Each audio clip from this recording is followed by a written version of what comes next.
Are we live? Can you hear me?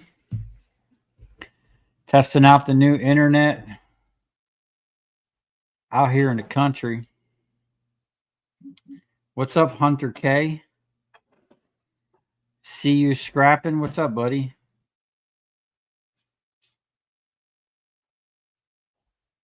Did we lose the internet?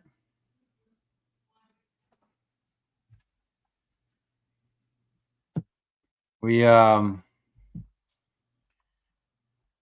internet's been kind of spotty all day. And we actually have a storm going on right now out here. And man, them storms come rolling in. What's up, Steve?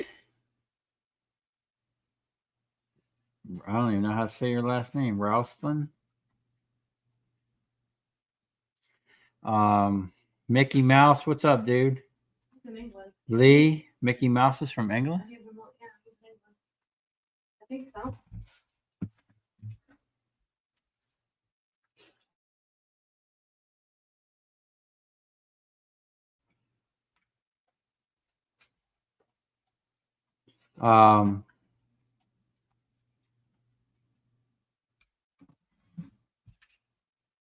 What's up, Jake? Gary Henderson? Glad to see you're not in West Palm Beach. Yeah, me too, man. I can see you clear. What's up? Is that Melissa Scott? Hey, Mom. Alan, what's up, buddy?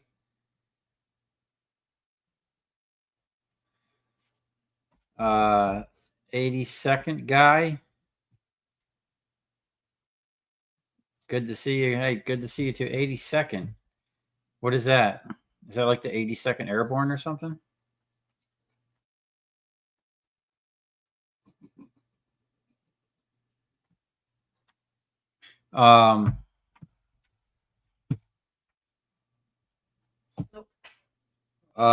What's up?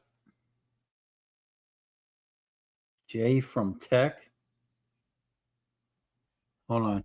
Let me see. What did you put? It's gone. Here.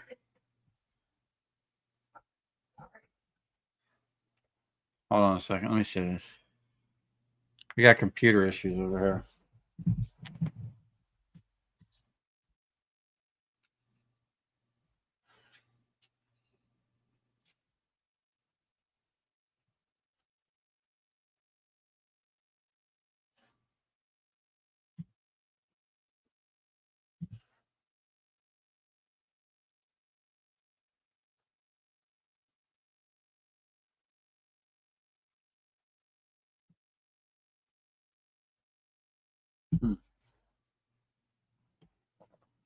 Hold on. Everything's a two-step authentication. Oh,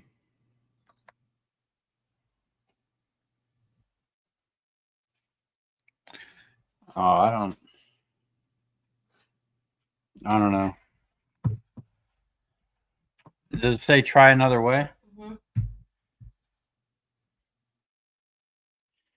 Let's see.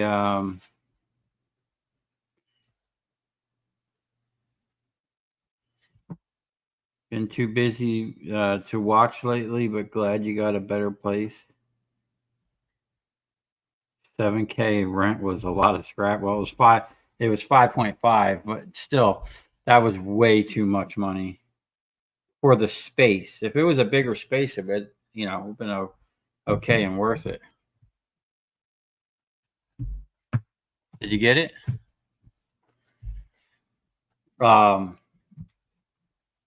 But now I just need to work on the space I got now. When are you breaking ground in the new shop? Glad to see everything going good with the new place. I don't know yet. I got to sort all my stuff and get kind of in a flow and start recovering some money, and then hopefully pretty soon Order a small dumpster. Maybe. It's almost 3 a.m. in the UK. Holy crap. Told you.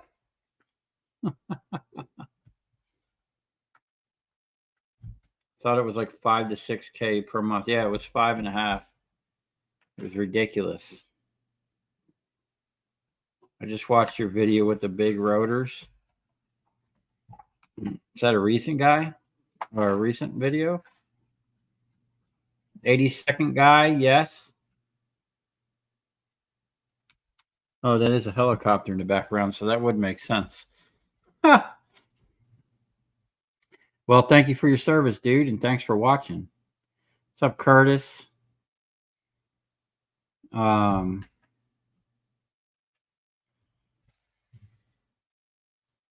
up, Henry? I'm doing pretty good. We got a storm out here right now. What's up, Tom? No more rent. Great. That does, yeah, but that doesn't mean I still don't have a lot of bills.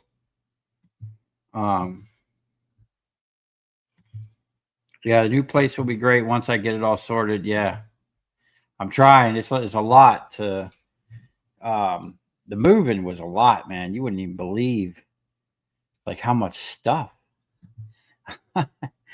I remember moving into that shop, and I had everything that I had at the house under the carport, which you guys seen. Then I had a 10 by 30 storage unit, which I don't think I've ever shown, or there might have been a video or two of me showing that, where I stored my four-wheeler and all the stuff I wasn't using at the house.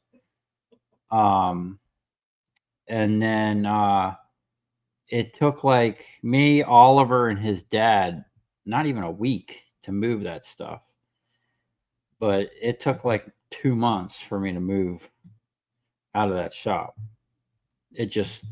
There was just so much stuff. And at first I was trying to scrap and move at the same time.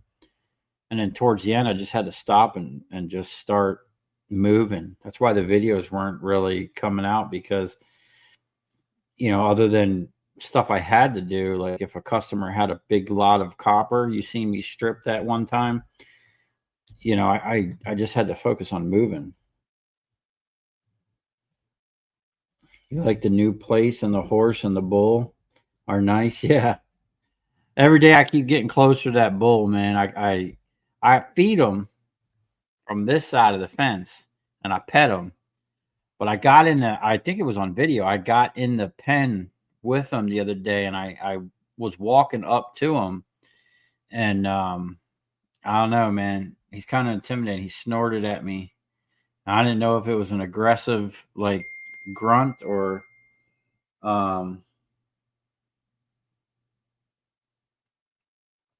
dag.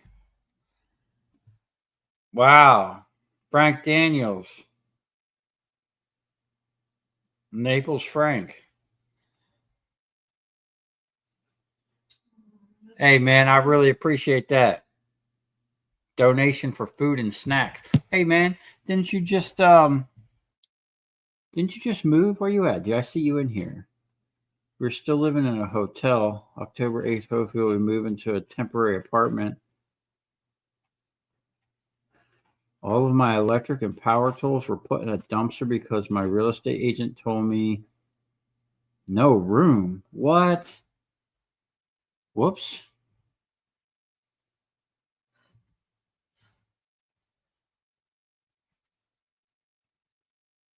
That's crazy, dude.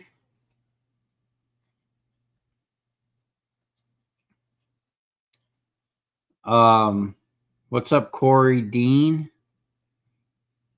Hanging in there. How long have I been married? Seems like an eternity. Excuse me? I don't know. A couple months? What's it been? 6 months? 7 months? Who knows? Man, that's like, you can ask my brother. My brother, I feel bad. I don't even know if my mom knows this, but my brother has to call me every year and tell me it's my mom's birthday. And it's really weird. Wait, why would you throw your brother under the bus? I'm not throwing him. He's looking out for me. Oh. I'm throwing myself under the bus here. No shocker. It's really weird. Like, I have a great memory when it comes to certain things, but there are certain things that I just absolutely, you could tell me something right to my face, and literally before the end of your sentence of telling me, I'll totally forget what you just said to me. Birthdays and names are dates and names. Anything else I've ever said to you? Yeah. Anything my wife says to me, I forget before the end of the sentence. Oh, Mickey Mouse, that was today's video.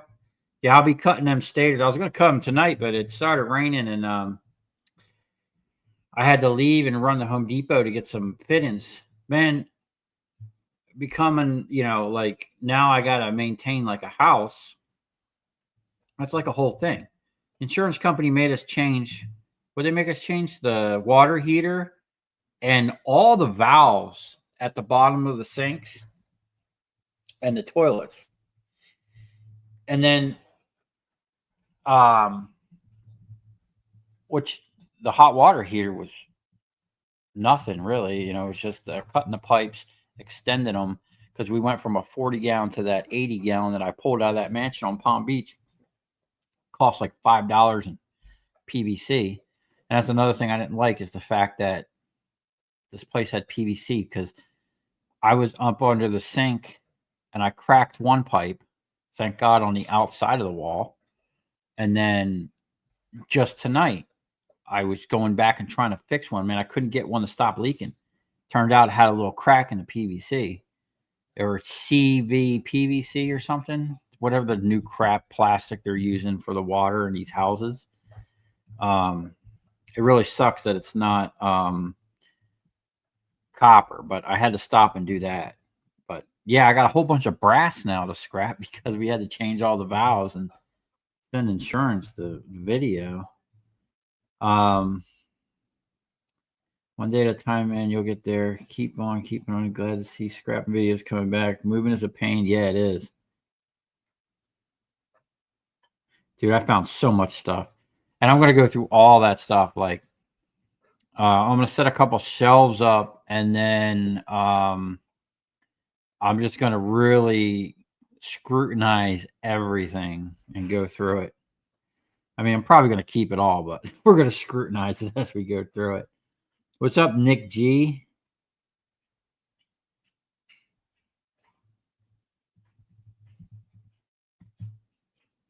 Oh, you're the dude I got. Hey, Nick. Hey, it's no problem, dude.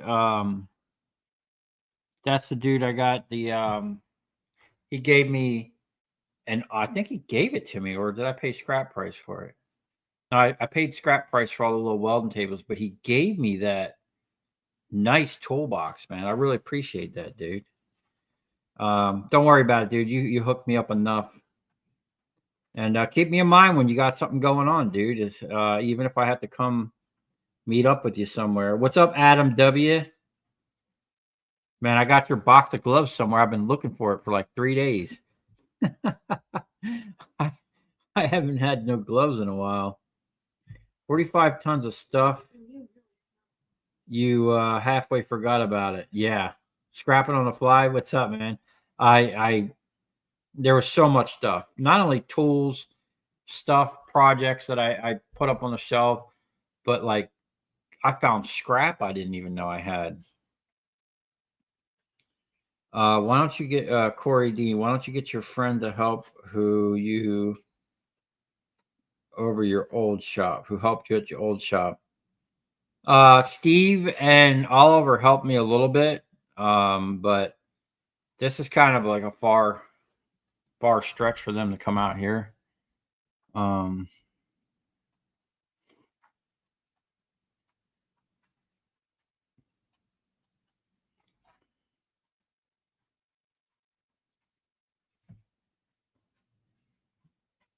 Adam W. Sorting and arranging all your stuff will be frustrating but satisfying when you're finished. If there's such a thing as being finished, nah, dude. They'll never be finished. There'll be always something going on. I mean, I'll knock some stuff off the list, but you know, as I knock stuff off the list, new stuff gets put on the list. Um, just don't show the bull you're scared of him. We have cattle here at home. 99% of them you can pet and lay on. Oh, thanks for the advice, man. I'll just run up on him. I think he's pretty tame. It's just like I'd never been around a bull or cattle like that. I've been around horses since I was a kid. And you can kind of tell by, I think, when their ears are back if they're annoyed or something like that, and just don't get behind them, and you should be all right. But the bull, man, I don't know nothing about him, and he's just big, and but he's kind of old, man, and he doesn't move very fast. He knows that. The funny thing is, they know when it's dinner time, man. Like 5 o'clock, 5:30, they're over there waiting like clockwork. It's funny, man. And then when I do feed them, the way they go after the food, it's like they haven't eaten all day. But I go out every time I see them. That's all they're doing is eating. It's just really weird, man. That bull is a big baby. Go scratch his back. Yeah, I pet it. Like when I feed them through the fence, and I pet them. But I'm on the other side of the barbed wire, so I kind of feel a little safer. Um,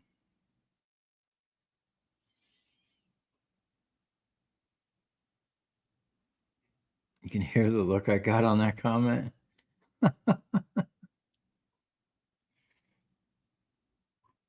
Supposed to do those things? What things? Like the household things? Oh, my mom's not surprised as long as I get a call.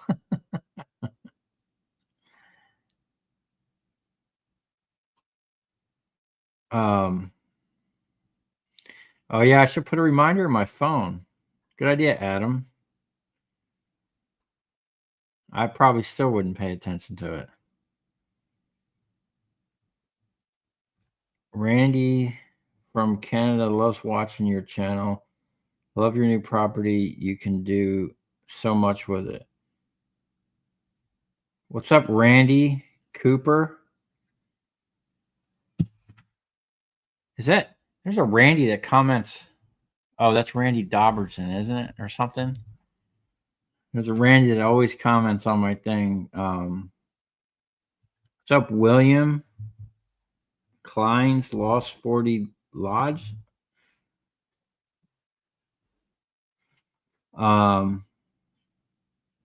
Selective hearing is a blessing and a curse.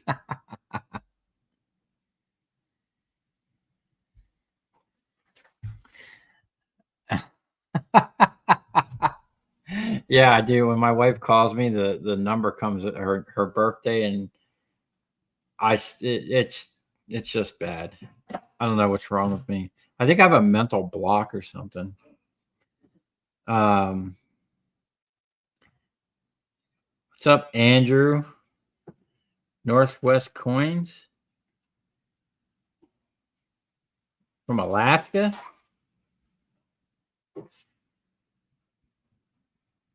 Hey, safety marshal, what are we drinking today?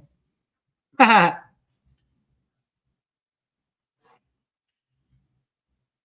mean, there's a whole bunch of liquor back there. Oh, I don't drink, but I think this is funny.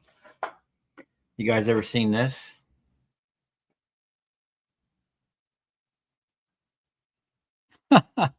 Comes in like an oil can.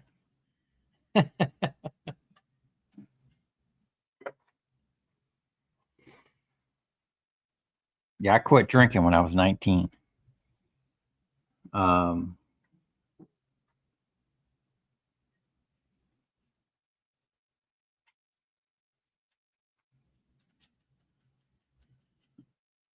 Look at what you have to not buy. I have to buy easy 400 savings on hot water. Are you talking about the whole hot water heater?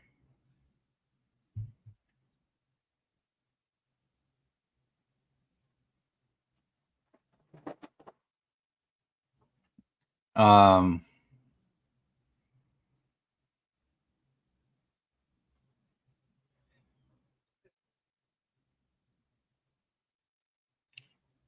the bull can move quicker than you. Now, you know what? Um, just don't try to milk the bull.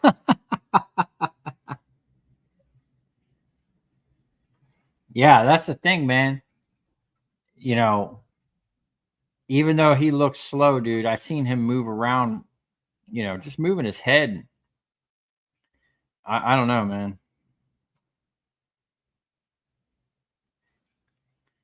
Send the wife in to spray the bull down.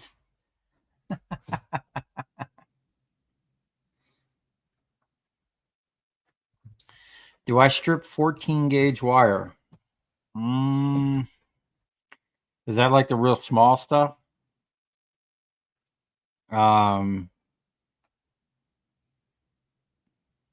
I don't know, man. I basically cut it off at like anything that's that size.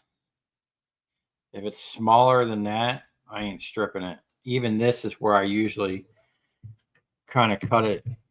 Um,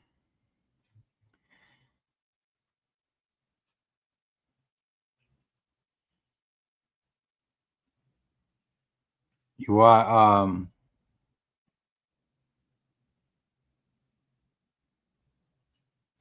you watched every stream while I was moving. Curious, how much sleep were you getting? Not much, man.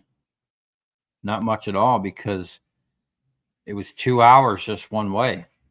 So if I tried to make 2 trips in a day, man, that was rough. That was 8 hours of just driving, let alone loading, offloading. That's why it looks crazy out there, man. Because I'd get here and just loading in West Palm wasn't bad, having a forklift and a little bit of help.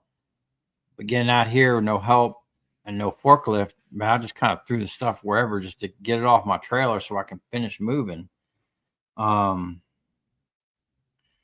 and then, yeah, I would just work until I couldn't. There was 2 times I actually pulled over on the road while I was moving because I was afraid to fall asleep.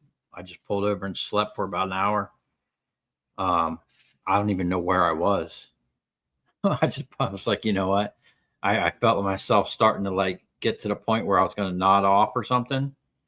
And, you know, you get, man, years ago when I used to cut concrete, they would send me all over the country. And even when I did jobs in the state of Florida, sometimes like I'd work all day and then my boss would have a night job for me to do, like, so let's say North Florida. So I'd do my job, go home, shower, and then I'd hit the road, work all night, and you're tired. Um, and then either try to come back, or stop and get a hotel, but just driving after working and driving for 2 or 3 hours, man, you get like in a zone. I'm sure truck drivers or anyone that's driven a lot, can understand that. You like I've gotten to the point a couple times where I'll be driving and then like all of a sudden I'm like I snap out of like a daze and I'm like, man, I don't even remember the last hour or 20 minutes or whatever. Like it gets crazy, man. You really you get to that point, man, just pull over. It ain't worth it. I'll pull right over. Um you're gonna enjoy visiting us with that bar behind you. uh um KDPA. Hey, Derek and wife, happy you moved out of there. Yeah, thanks, man. I got a ton. but I'm having a hard time deciding if to sell it or strip it. It depends, man. You got to call your yard, see what they're going to pay you for stripped versus what the insulation, and strip a little bit of it and see what your recovery is going to be, and see how much you can kind of estimate what you're going to get. If you weigh it, you'll know, like, if it's 15% or 20% insulation. I think the smaller it is, it's probably 25%. Greetings from Quebec. What's up, man? Matt Binford. Hey, Derek, I saw someone wearing a Project Shop Florida shirt at a casino in South Bend, Indiana last week. Really? Huh? Just taking a picture. Wow, man, that's crazy. Yeah, I gotta order some new shirts, man, and get a new logo, like a Copper King Ranch shirt or something. When do you plan to start on the truck? Soon. Matter of fact, I need to. The amount of I just hit 300,000 in the middle of the move on my truck, and I've already put like 2,500 miles on it. So I definitely have a maintenance coming up on that. I actually had to do front brakes. I blew up I blew a cylinder on the caliper. It was leaking. I had to replace a caliper and some brakes. You know, the pistons, that's what I blew. The pistons on them calipers are not metal. They're like plastic or some type of whatever, but one of them cracked. So the truck needs all the fluids changed. I mean, from the rear end to the tranny, the motor oil, and I actually have another leak somewhere. And then the trailer, I need to check the bearings like ASAP, because I put crazy amount of miles on that thing in the past 2 months. But that's cool about the keep thinking about that, wearing my shirt in a casino. That's pretty cool. What's up, Gil's Skills? Yeah, getting settled in. Still got a lot to do, man. Stuff just got thrown everywhere. See you scrapping, you stop at 10 gauge personally.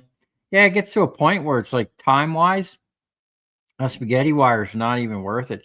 Even with like the fast stripper that I have, I mean, you could sit there for hours, and then, if you got nothing to do and you really need the money, maybe it's worth it. But I got so many other things to do. I mean, and I get a decent price for my wire. I just sell the smaller spaghetti stuff. Did you catch up on your sleep? How was your weekend? Yeah. Was it Saturday? Yesterday? I totally crashed. Yesterday. Yeah, yesterday. Was it Friday night? I went to the shop for the last time and pressure cleaned. Or whenever I went there, I didn't get home until 5:30 in the morning. But I wanted to make sure I got I made sure there was nothing in that place. I didn't leave anything behind. It was completely cleaned, pressure cleaned, inside and out. I mean, literally, Steve literally pressure cleaned the office and the walls and everything, and scrubbed everything down. But we pressure cleaned that night, and I just didn't want to go back there. It had to be done. So I loaded up everything that was left. I made a couple runs of trash. I loaded up pallets to burn on the burn pile over here. And yeah, it was that was rough. And then it was just finally, it was done. And the next day I was out of it.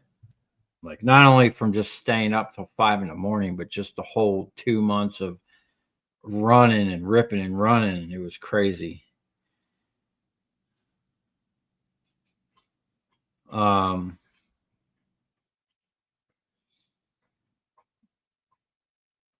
is my mortgage going to be cheaper than the rent?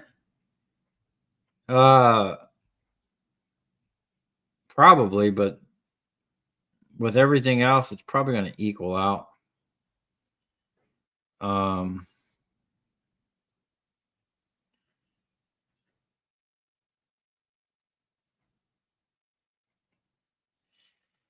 um, KDP. Yeah, thanks, man. That place was overpriced, and it is definitely a dream to have some land and a house. You know, we plan on doing a lot out here um, to basically live off the land. Having a huge homestead like that must be challenging on top of getting the work done and the bills paid. How are you doing with striking the balance, my friend? Well, I just got done moving, so that was tough. I manage it. Yeah, the wife manages it. But once I get set up and start ripping, um, and start looking for some local scrap. I know there's not going to be much out here because where we're at, but the guy today, we're having a well drilled. Our water is like our well is either full of sand or whatever, but we had to um, um, have a well drilled. And talking to the guy, he's seen some of my stuff over there. And at first, he's like, "Oh, are you a welder fabricator?" Because I guess he's seen my steel rack sitting out there. And I'm like, "Nah, not really, man. I'm a scrapper and a YouTuber." And he saw my wire stripper, and he was just blown away. And I think I gave him some cards. I think I gained the first customer because he was telling me what they're paying for wire over here. $1.80 a pound for insulated number one wire. I think I bought that wire the other day at $2.60 a pound. That big wire I just stripped. So I can definitely make some waves out here and compete with the local yards for sure. You know, because I'm used to competing with West Palm Beach prices. You know, West Palm Beach, there's so many scrap yards. Them dudes are cutthroat, and it's super competitive. So everybody has a really high price, and out here there's like literally two places maybe to go to, and they're both far away. And so hopefully I can kind of get in and get with some. What's up, Aaron? Hey, what's up, John Daly? Do I need a new knife? No, I haven't found it yet, but I have it. It's in a box. I know I did pack it, and I've seen it here. While I was rooting through some stuff, and I should have grabbed it as soon as I seen it. But I'm good on the knife. I still have that other one. I love it. It'll be back out there by the wire stripper. Um, I do appreciate that. No, I have the same PO box. I will be keeping the same PO box. So the piston and the caliber are cast aluminum. What?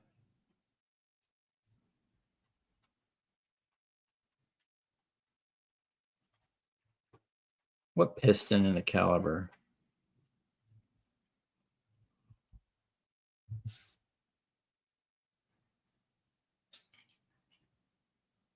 I know you're very busy, but I would really like another shirt. Same design, but in safety yellow or lime green. Yeah, I'm gonna have to work on that, man. I just did the same on my truck. Front end disc pads and calibers. $900. Dag, dude. The calibers? What kind of truck you got, dude? I think my caliber was 100. I think I got the caliber for like $110. And the pads were like 40. It's like $150 to do one side. I didn't need to do the rotor. Oh, Matt Larson, thanks for the $2 donation, man. I appreciate it. Every dollar counts, man. Whoa, what just happened here? Yeah, I appreciate that, man. We're gonna need all the help we can get out here while I'm getting set up.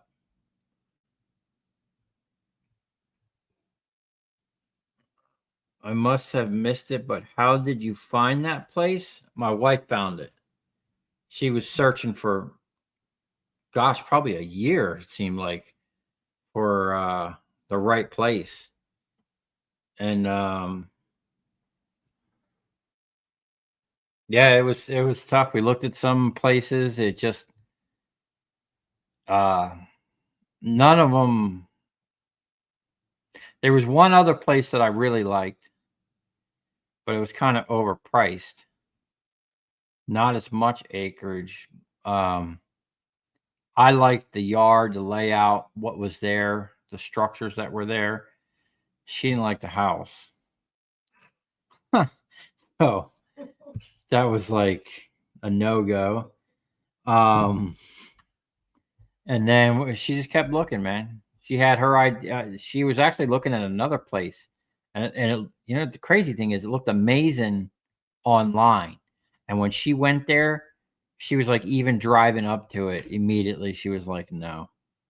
And she called me because I wasn't here. I was working the day she came to look at this place and the other place.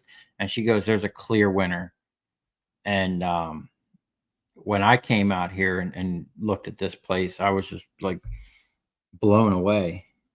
Although I wish it had a proper shop, but we'll work on that.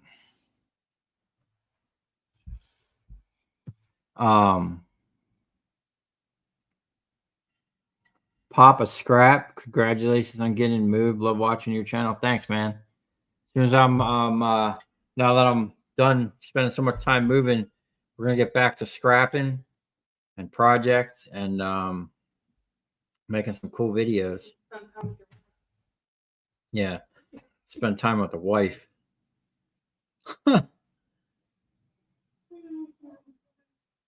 Hopefully you'll get the deposit back on your first month rental at the old shop. I already said he got forfeit. No, I wound up forfeiting it, man. Sink and a couple of repairs and whatnot. Yeah, well, there was a thing with the owner came by and was like, he basically he was like, man, you need to clean it up out here. And that was like 6 months ago. And then he came by and he goes, man, I don't know what happened, but I told you to clean it up and it got worse. I was like, yeah, I tried to clean it up, but it got worse. But he said to me, he goes, you know what? He goes, you need to definitely clean it up. But he goes, I don't care if you need to move into a smaller place, a bigger place, or just move in general. He goes, I don't care what you need to do, but clean it up. So I was like, well, I'm just going to move in general. But in doing so, because I was breaking my lease, they weren't giving me my deposit back, which sucked because it was like $8,000. But it's better than they basically told me before all that happened. I had asked what would it take to get out of the lease earlier, and they said you forfeit your deposit and you pay 2 months rent. So it would have been like, I don't know, $19,000. But the guy just wanted the scrap cleaned up, just wanted it cleaned up, so he didn't care. He let me just walk away, losing my deposit, but whatever. I had 560 pounds of steel today. Big money. Ghetto wagon. Was it prepared steel at least? I don't even know what I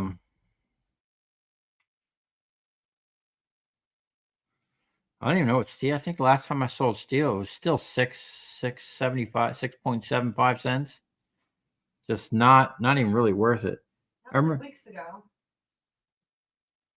Yeah, it's been the same for a while in Palm Beach. I remember watching your videos 2 or 3 years ago, and you were describing exactly what you have. Oh, you mean like one in a piece of property?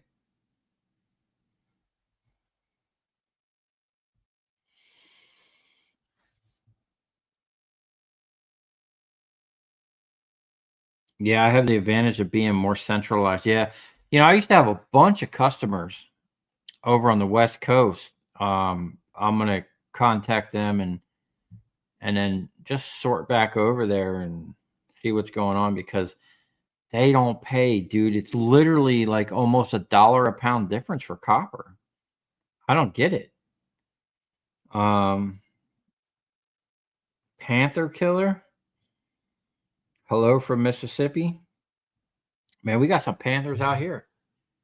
And bobcats. I don't know if it was a panther or a bobcat, but there was some big cat running through my field one night over here. Um, I know I like to come out here sometimes at night and spot the fields and look see where the horse is and the bull. The bull usually, as soon as it gets dark, he goes somewhere. I haven't quite figured out where he goes, but the horse, man, that horse all night long sits out there and eats, and he's out in the field eating. But he likes it's crazy. The bull likes the backfield, the horse likes the front field. But I noticed the horse was moving around kind of erratically, like moving fast through the field. I heard all the neighbors' dogs barking. So I was out there spotting the field and I seen two green eyes, big eyes, all the way by the tree line. And then it's just charged across the field really fast and then hunkered down. I just kept seeing it pop up. I don't know what it was. The light wasn't powerful enough to spot it, but I believe it was either a bobcat or something. It had the dogs, when a predator's in the area, the dogs were going nuts.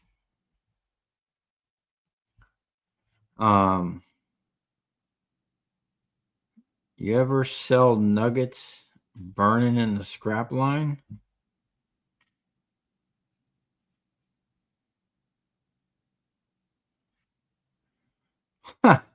Go pack a bowling, please.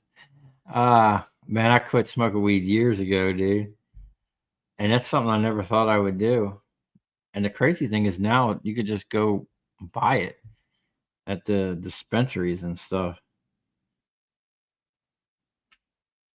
Andrew Northeast Coins. I watch your videos daily, the big transformers and making your own fuel. The best two I like, and a few more amazing. Thanks, man. Yeah, I got to get that fuel set up again. I burned through so much fuel, man. That centrifuge was right on time because I probably saved $1,500. The amount of fuel I burned running back and forth,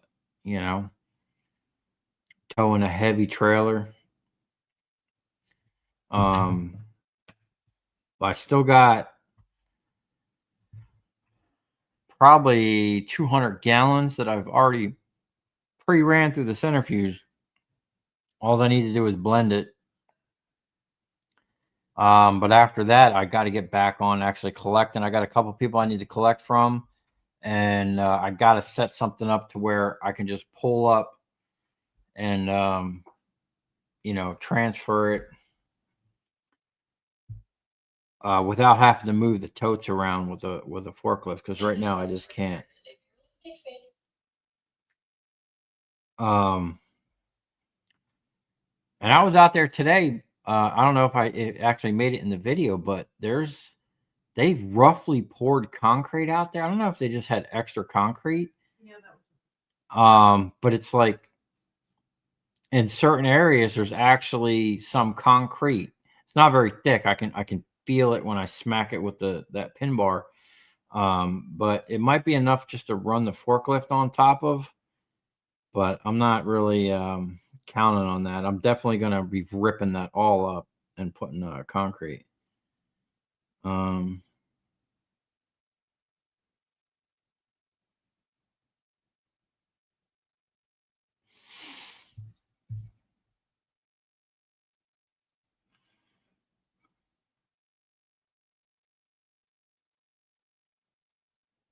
Oh, I was talking about the calibers on the truck. The pistons are cast aluminum, not plastic. Plastic would never hold up to your lead foot. I don't know if maybe they were cast aluminum, man, but the one cracked and like it just looks like falling apart.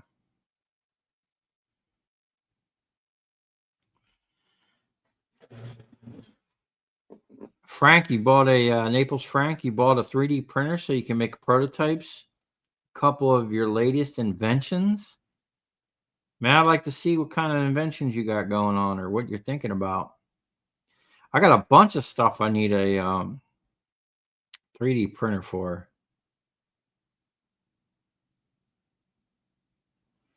I see ceramic, aluminum, and steel for caliper pistons.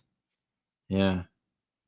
2002 Ford F-150. It was worth it. Didn't have to schedule. I walked in, asked about getting them done. They had me on the lift in 5 minutes, out the door in an hour. Dag, dude. Oh, no wonder you paid $900. You paid someone to do it. Yeah. I'm thinking parts. I know when I did the brakes on my Mercedes, I did not even the calipers. I did just the rotors and the pads. It cost me $700 in parts, my labor. And that was through FCP Euro, which is cheaper than a dealership. But that car got the front brakes on that car are probably as bigger than the brakes on my F-350. And it has 8 piston front calibers and 4 piston rears.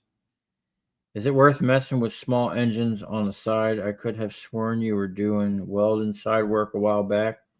I don't know if it's worth getting close to farmers and see if they have good scrap. Yeah, man, I'm gonna try. I'm gonna put it out there. I'm gonna be setting up my mill and my lathe, and any type of work, man, I can get over here. Welding, machining, fabricating. I mean, I didn't video, but right before I left the shop, I had a little welding job. I mean, it took me like 5 minutes. I charged them $50 to weld up a tongue on a boat trailer or something. But like messing with small engines, like repairing them. I mean, I don't like mechanic work. I used to be a mechanic. I used to work in a restoration shop. I'd like doing the work, but I don't like dealing with people and customers and trying to get paid after working on someone's stuff. And then, like, if you're working on someone's car or truck or whatever you're doing, and you're in there working, and then because it's older or just a clapped out piece of crap and you break something, now you're liable for it. And then if you got to fix it, they're not going to want to pay you, or it just becomes a hassle. Like I watch Steve all the time. He was working next door with the guy, and just the crap show of stuff that would come through there and the things that he was doing. Half the time he was working for free, when it was all said and done, because the extra work or the people not wanting to pay. I don't know about stuff like that. Like if it's a welding job and someone gives me, I need this piece and this piece welded together and they're going to pay me. Yeah. You're not going to get your piece back until you pay me, but like cars, you could work on someone's car. They could drive down the road and it blow up or God knows what. And then they blame you. I don't know. I want to work on my own stuff, but I don't want to work on anybody else's stuff.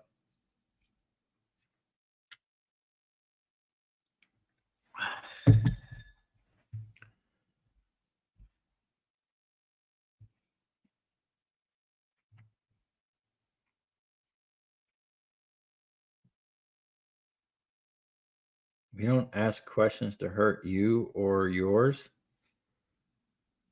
I don't know what you're referring to. It's crazy that you're paying that much for that shop. Yeah, it was. You got polar bears? Damn.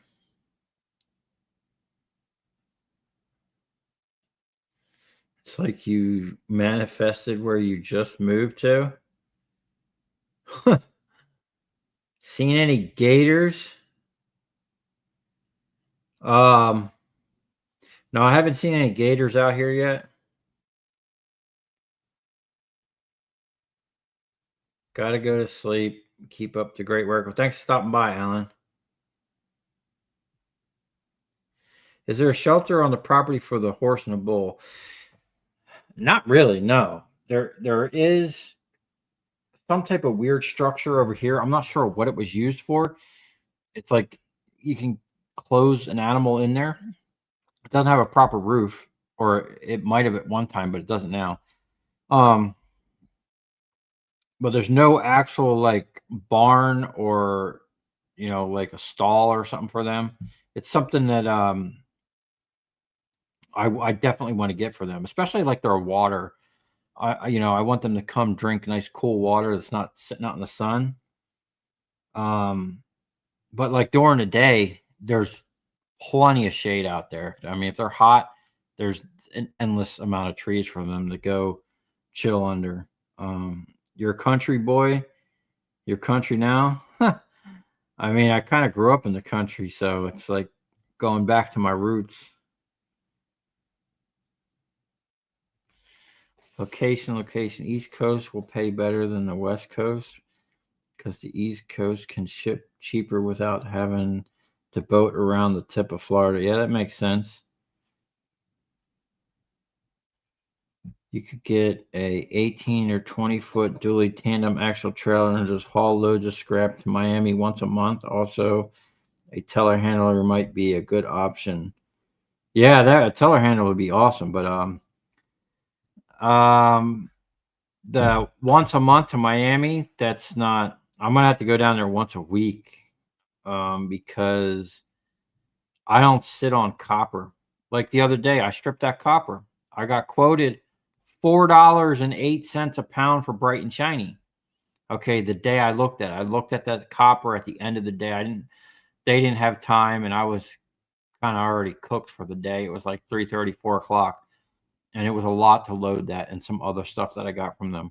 I came back early the next day, bought it at my number two insulator price that I was quoted.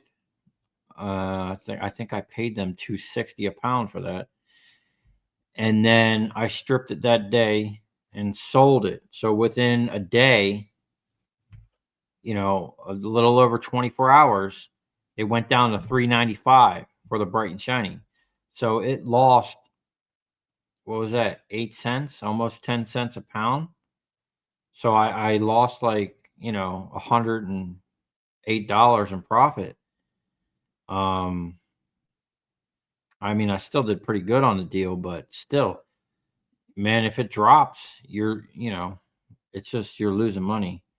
Besides, I got customers down that way. What would it cost for Steve to ride the bull? uh I don't know, man. I don't want to kill the dude. You seem pretty calm tonight.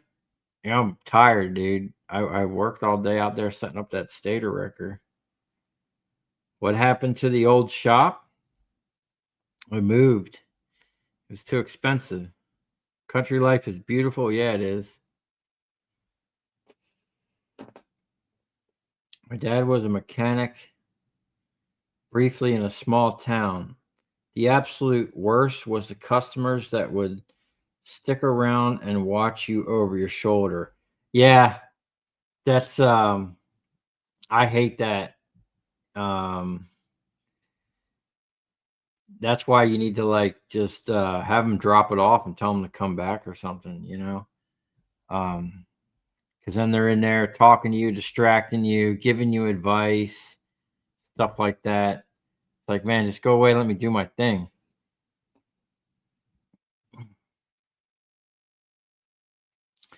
For smaller scrappers, is there any sense in trying to time the price of copper? It had to be accumulated anyway, so it kind of makes sense. Time the price of copper. See, you don't see the problem with that is you don't know if it's going to go up or down. Hopefully, when you buy it, see, scrap yards don't lose money because they get like an order. Just let's just say 10 tons of copper, or whatever, 10,000 pounds of copper. That's their order. They're locked into a price, and they have to get that order to, I don't know exactly how it works, but they can basically buy on that, and they know they're going to get a price regardless of what the market does. They're locked into a price. But most yards will go off the market. So if the market drops, they're going to pay less. And then they have to be competitive with other yards. So if other yards are up in their price, they have to up their price.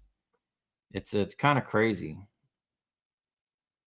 It really bothers me because I remember one time I went and I sold copper first thing in the morning. I went out and I bought a bunch of copper off that price. I went back in the afternoon to sell it so I wasn't sitting on it. And the price had dropped like 10 cents a pound. And I told the dude, I'm like, hey, man, like I was here this morning, you paid me this, and now you're trying to pay me that. I'm like looking at my copper still sitting there. It didn't go anywhere. He's like, oh, well, the market changed and they changed the price in the middle of the day. It's like, what the heck, man?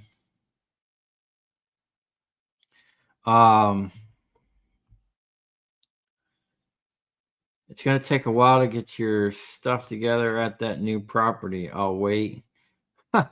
Yeah, it's going to be a lot of work.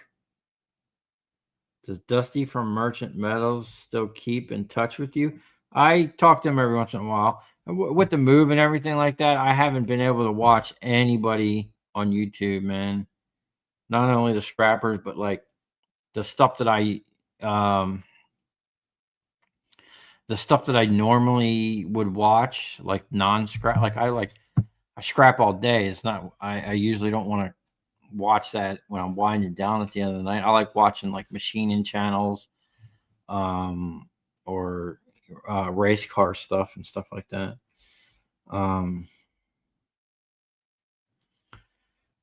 Let's see. Yeah, I might talk to him about when I need to pour that big slab.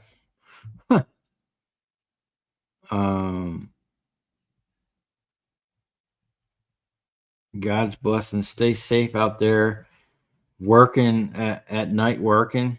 Yeah, I always keep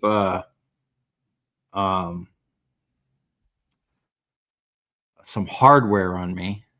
Say that on a live stream. Last time I showed my hardware on a live stream, they cut it off. Apparently, you're not allowed to show that anymore. But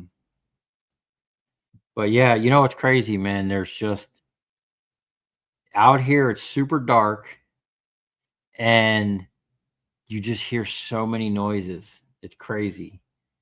Working at night is like, what's up, Copper Catcher? I seen that new wire stripper you got, man. It looks pretty cool. What was that? Blue Rock or whatever. The people down in Miami, they got a Blue Rock, but they got the one where it's the stripper like you got and like I have, but attached to it is the one with the just a V and a blade on top, with the little wheel on the top for big wire. But it's a slow machine, man. I think the one you got looked like it was moving a lot faster. And I like that mod you did to it, moving those things in. That's a problem. When you say the wire was going off the side of the rollers, that's a problem I have at my machine. And my rollers I seen the rollers you have in there. They're like stepped. I don't even like that design. I think if they were more of a straight up V, it would probably be better, but I think there's a reason they do it like that. I actually wanted to experiment making a new set of rollers, making them just a V, and then with the round bottoms. I'm sure there's a reason they do that, but the round ones, like you and I have, it allows the wire to do that. Now moving it closer help, but there's actually something else I want to do.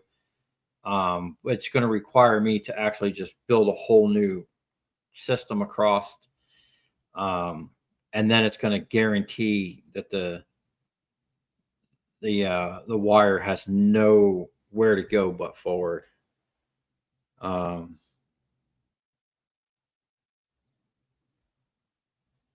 When's the house tour? Not going to be a house tour. Adam W. Nobody wants a house tour. Yeah. Nobody likes Adam W. Oh, come on, man. That dude hooked me up with some gloves and hooked Oliver up with some tiny hand gloves. I'll never forget when he made that comment. He looked like Mickey Mouse. It was so true. Where does the scrap yard sell their copper? In the U.S. or shipped overseas? Most of them are shipped out of the country somewhere. I don't think they do much with copper here because I always ask where it's going. Very rarely do they tell me it's going in the States. They're telling me it's going all over but the United States, which is really sad. Adam, your dog likes you.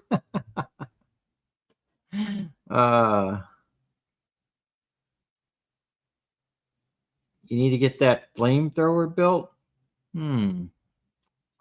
Yes, I do. I got some weeds that need to be torched. I seen online there was a they were selling a weed killer that was basically a flamethrower. It almost looked like one of those torches you buy for like roofing or whatever, but they were using it to kill weeds. I thought it was pretty awesome. A couple trail cams in the backyard might yield some surprises. Yeah, I plan on putting up one. I took my security cameras out of my shop, so I got 4 cameras I can put up around here somewhere. And I would like to put some out way in the backyard there, kind of find out where that bull goes at night. Yeah, I seen that one when I was looking at them. I think you mentioned, yeah, did you get that thing used? It's very rare that those machines come up. It's crazy. I bought both of my machines used from 2 different electricians. And I'm like, it didn't make sense to me. I'm like, why wouldn't they want to strip their own wire? Like the one electrician, the main one I have that has the Hurst shifter on it, the guy had it sitting there in a corner, gosh, for like a year. And every time I'd go there, I'd ask him about it. And then one time I went there and asked him about it. I'm like, hey, man, you want to sell that? I knew how much they were worth. I've been looking at them. And he goes, yeah, man, we just had a guy come up from Miami to look at it. And the owner was going to sell it for $250. And I was like, what? I'm like, dude, I've been asking you about this thing for like a year. And then I'm like, well, will he sell it for $250? He called him up and asked him, dude, I couldn't get the money out of my pocket fast enough. Or matter of fact, I think he said he wanted $275. And I had just bought like a ton of wire and I only had like $250 in my pocket. So I actually got it cheaper than what the dude wanted. But the other one that's bolted to the side, the Strip Tech Model 1000, I paid $500 for that from another customer.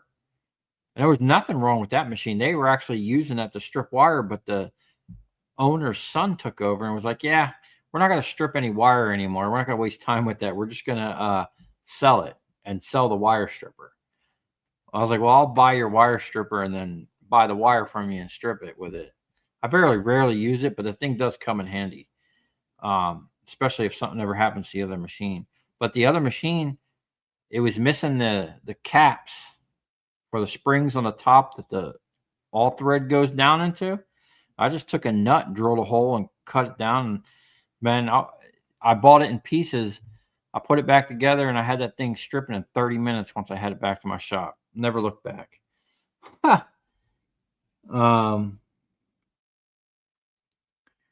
Travis, oh, yo, Derek, it's Travis. As you know, longtime channel viewer. Any thoughts on the incident with Charlie?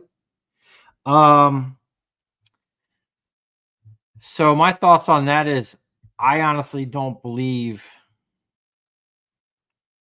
anything. It's hard to believe I'll just say it's hard to believe anything you see on TV. Okay. Yeah. I mean, it's sad that happened. I feel bad for the wife, and he had a kid. 2 kids. Or 2 kids. But like, and that's just my opinion. I mean, everything you see on TV on the political spectrum, it's all a show. I mean, I don't know. And I've always had the mindset, unless you're there and you're involved, how do you know it's true? How do you know anything is true? We don't know what they're doing. You just see stuff on TV. It could all be scripted. Who knows? I don't know. It's hard to tell. I mean, it's sad. I mean, I watched some of his stuff, but I was never like, it's just all theater to me. I don't know. It's really sad though. That's all I can. I really would like to, to get settled in here a little bit. I'm gonna have to start up my other channel again. So much I'd like to talk about that. YouTube just isn't the place because of stupid stuff they like to do.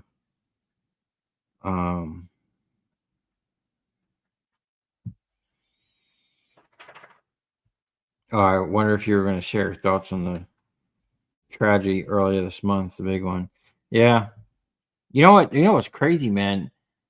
I was scrolling through like Facebook, and someone was like, "Oh, do you have the video of Charlie? Getting whatever?" And I was like, "Wow, really? Like that dude?" Like, why would anyone even, what's crazy? The fact that stuff like that happens, like, you can't even have a normal conversation or a debate without risking, like, losing your life or creating crazy riots or problems.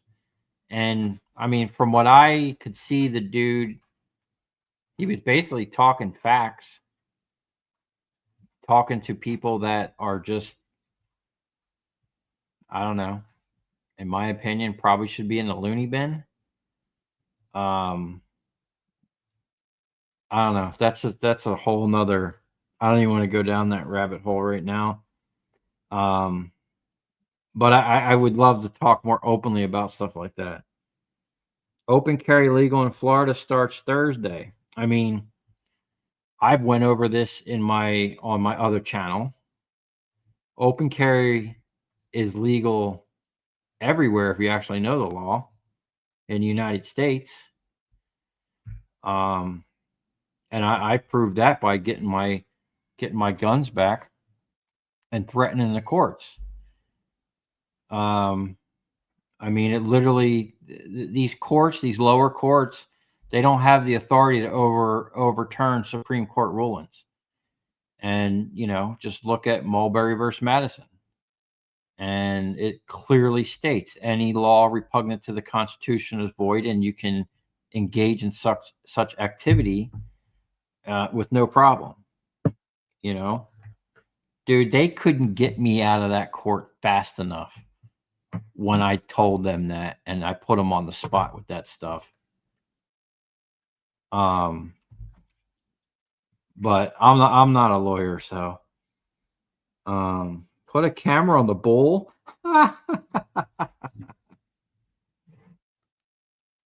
Okay.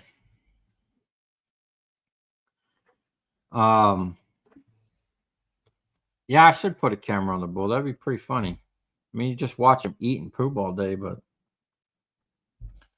pretty sure lead acid batteries and UBC / beverage can scrap stay in the U.S. There's only a couple car battery factories that make for all brands and do different stickers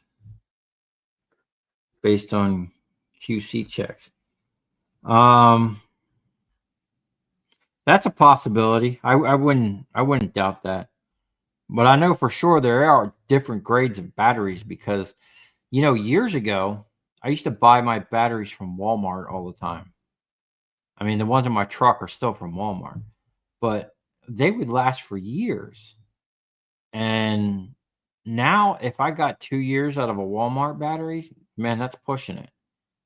My Mercedes, the battery I pulled out of it from Mercedes-Benz, which I think they wanted $600 for or something like that, something ridiculous. I forget what it was.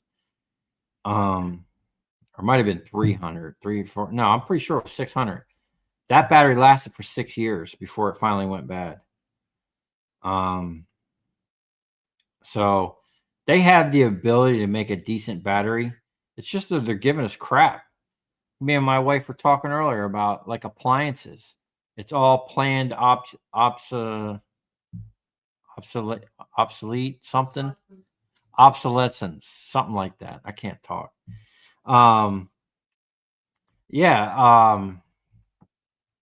Nothing's made to last anymore. These companies, they can't keep their shareholders' profits high by selling you a product that's going to last a lifetime.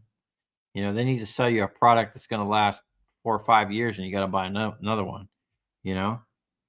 It's really sad that we even allow that. Like, and that's our fault because we buy this crap. If you just didn't buy it from them, they'd stop making crap. So, I mean, it literally is on us to change things, and that goes with anything, man. You think voting someone in and they're going to do something? I laugh at stuff like that, because I seen they all talk a good game, but I don't see the quality of our lives changing for the better. Our food, our school system, our education, so-called education, the indoctrination system we got going on, yeah. All right, we're gonna have to wrap this up soon. How long we been on here? Oh, it's a quick hour. It is kind of late. I just wanted to test the internet over here. Now, I'm not hardwired into our thing, so this is on Wi-Fi. So I hope the stream was good. Yeah, there were the copper catcher. Yeah, there was 2 of them east of Mississippi when I was looking. One in Indiana and one in Jacksonville. Dang, had to go to 2 different states to get a wire stripper. They're hard to come by, man. Like, I've never seen one on like Marketplace or anywhere for sale. I mean, I'll never get rid of mine. I don't care if I get a new one. I'll still keep,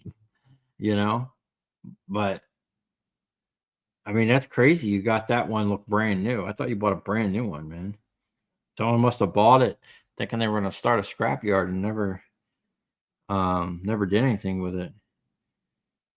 A lot of lead acid batteries actually go to Pakistan. Too big a supply of scrap current demand here in the U.S. Yeah, they get tons of batteries down there in Miami. I don't know. I'm gonna have to ask them where the batteries go. That's a good question. Needed Discord to talk about other stuff you two don't like. Yeah. Well, I moved my other channel. I literally had to move it to Rumble because the videos that I was posting, it started affecting this channel. They were throttling me hard. They literally removed some of my videos and strike me, block me from my own channel for like a month.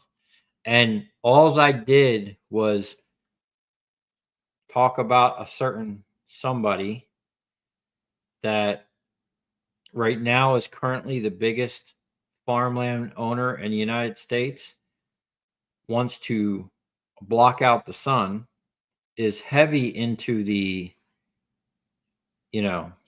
shot, and released a bunch of mosquitoes down here somewhere, you know. Anyway, I brought a bunch of receipts and was talking about homeboy, and they just took the video down and give me a hard strike. On YouTube, you get 3 strikes, they delete your channel. They gave me a straight up hard strike on that one. And it wasn't nothing made up. I literally was showing the videos and the evidence, the articles. I always tried to bring on that channel, everything I did, everything I showed receipts and where I was getting the information and multiple sources. It's not like I was making the stuff up. So it was crazy. Yeah, we're gonna have to start something up. I'd love to talk. I'd love to hear what you guys have to say about all kinds of things, man. I like going down all kinds of rabbit holes.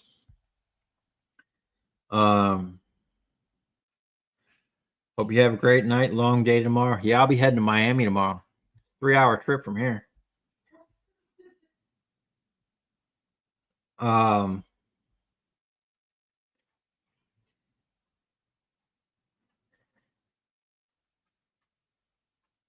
Yeah, have a great night and a great week too, Papa Scrap. Planned obsolescence. Yeah, that word. I got a 1950s refrigerator. That's funny. My wife is actually looking at antique stoves and old refrigerators. Chupacabra. Oh, the stream looks good. That's nice. Usually when I stream, I hardwire. I plug right into the router. I'm running StreamYard. Excuse me. They recommend, if you're going to do high definition, to plug in. Let's see what else we got here.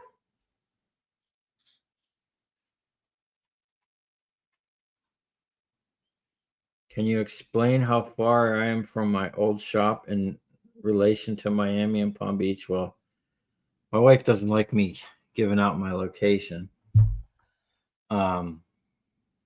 But it is I've already said it. It's 2 hours from where we were. Literally exactly 2 hours, 200 miles. Or no, it's 100 miles? No, it's 100 miles one way. Because every time I have to fill up my truck, while I had the fuel at the shop, I'd come up here, I'd go back, I have to fill up.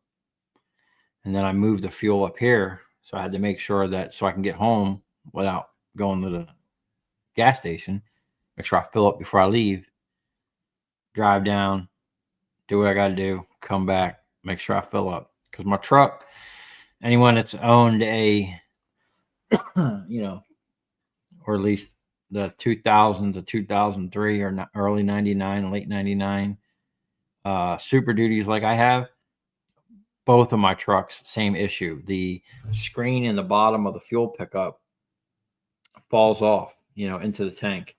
And you run out of fuel at like a quarter of a tank. Still got fuel in there, but you run out. So instead of getting like over 400 miles to a tank, I get like 340. Now, my other truck, before that happened, and being very ginger on the throttle, because that other truck is chipped up, I got 500 miles out of a tank once, but I wasn't pulling a trailer. I was picking up transformers. I had the crane in the bed of the truck.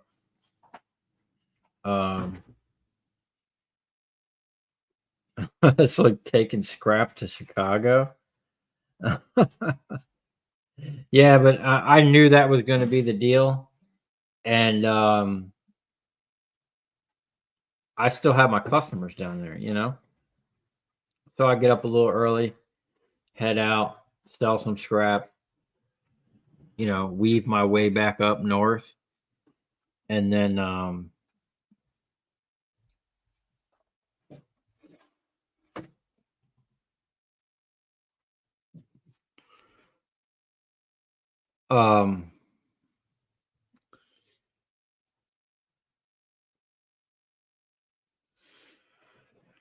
pick up for my customers and then just head home. And like I've always said, always like start from your like I have multiple customers I try to do in a day.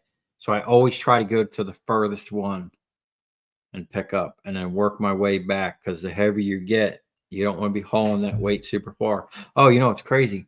I had to take we got this well driller out here today, but I had to move my dump trailer. So I went and took the spare I had put on that trailer that had the boom on it, the light plant, and the generator. I went to take the tire off, and man, the tire was wiggling around like the bearings.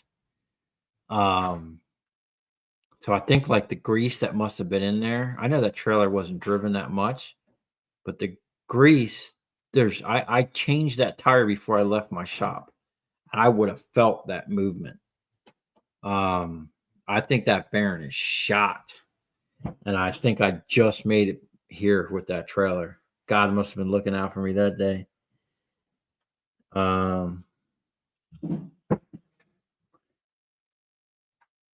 People will geolocate you. I mean, if they want to go that far and try, I mean, I wouldn't recommend trying to come out here. And first of all, you're not going to just come up and knock on my door. And if anyone's out there walking around in the field, that means they hop the fence and they're liable to get shot. So it's not a good idea.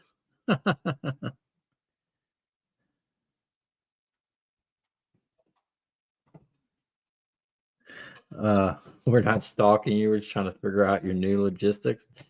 Yeah, I mean, like the dude that came here today.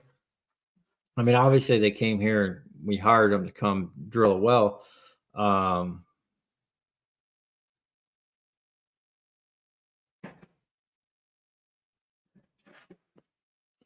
When I was hot shotting in, I made it a point when I stop or break a restroom fuel to grab my bearing hubs. Yeah, matter of fact, that's what I've been doing. I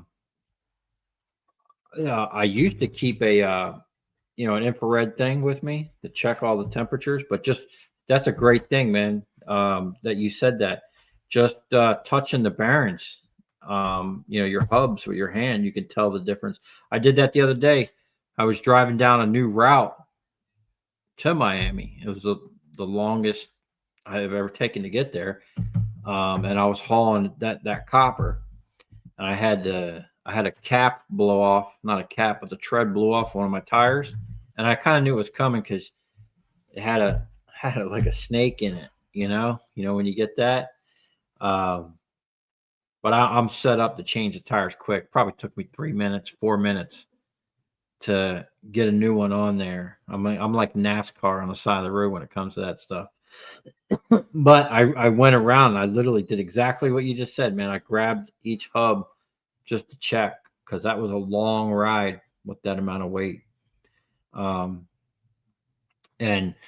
now that I'm done moving and hauling that weight, I'm going to be probably not tomorrow, but I need to pull all them hubs and repack the bearings. That's what the PPP is for. Yeah. Oh, dude. Yeah. Yesterday, I was actually thinking about going out there, because I haven't shot on the property yet. I was gonna shoot yesterday, then I got busy with something, and then man, I heard the neighbors going off. Man, they were having a blast, man. They were shooting, it sounded like handguns and rifles. So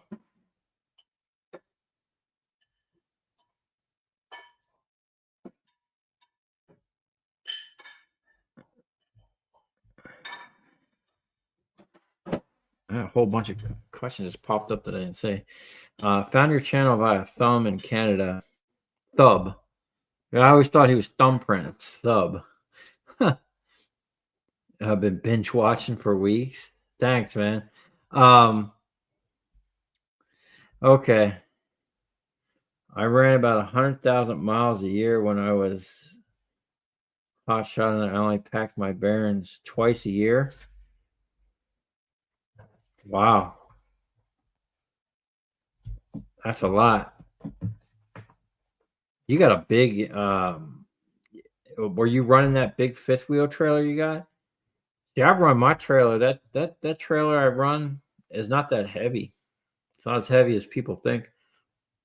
I think it's only got 3,500 pound axles, and I load the crap out of that thing. So I've wiped out bearings. I got to Miami one time, offloaded everything, and I go to leave and I'm looking at my tire. I'm like, man, something's up with that. I better check it, because I was about to hop in the truck and go. And I jacked it up, and as soon as I jacked it up, I just pulled the whole tire right off.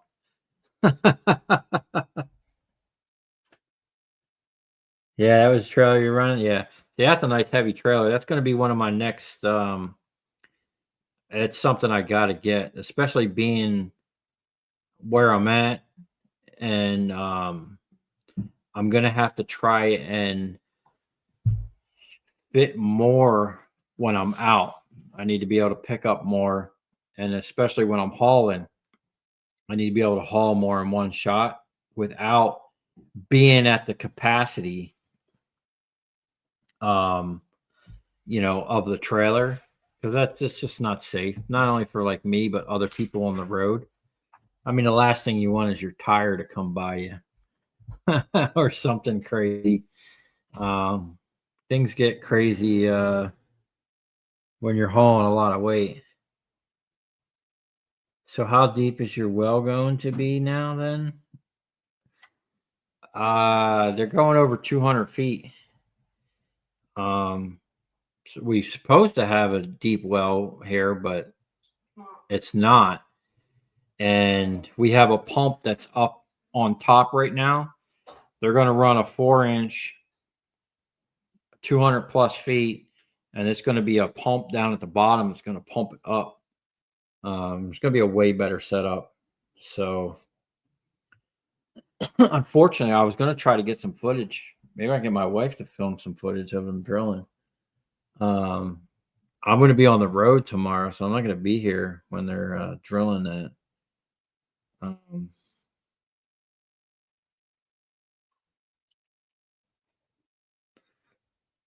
Josh Wallace, what's up? Off topic. Has anyone ever told you look like Brent Tolman? No. And I don't know who that is, but I'm curious. Let me see here.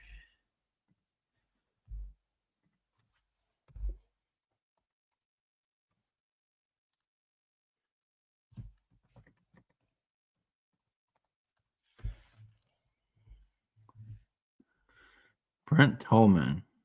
American lawyer?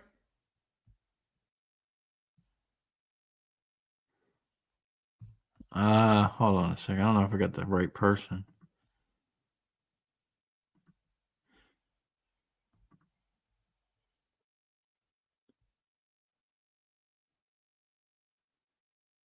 Brett.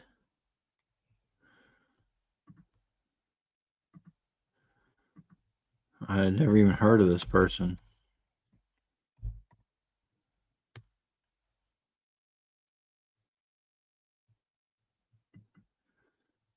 I don't know. Looks like a lawyer. I certainly don't look like a lawyer.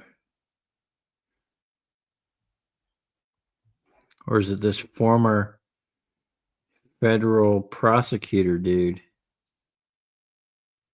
Huh. It's a funny thing about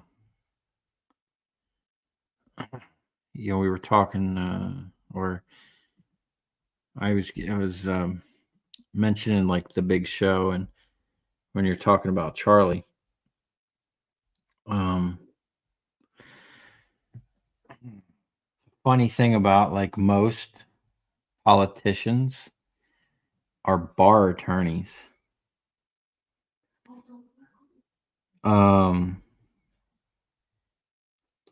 Yo, what's up, Project Shop? AK Productions? Is that like the AK-47? I mean, that's my favorite gun of all time right there. Let's see here.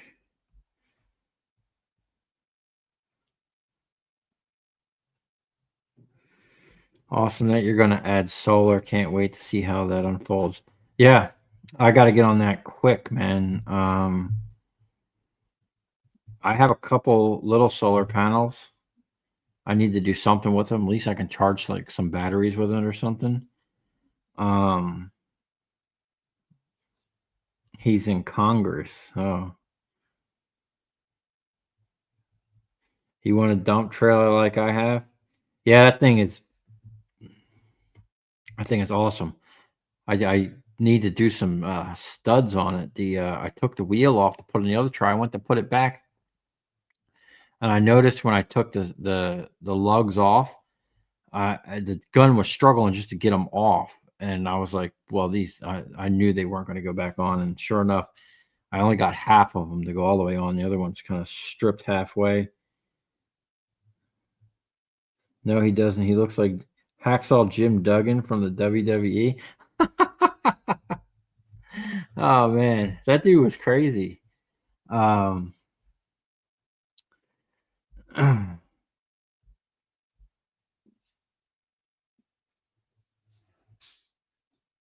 It's Brett with two T's. Yeah, I seen the guy. Yeah,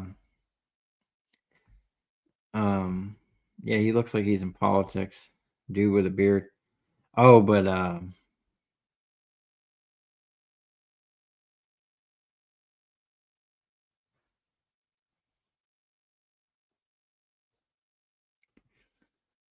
whose address is on our info?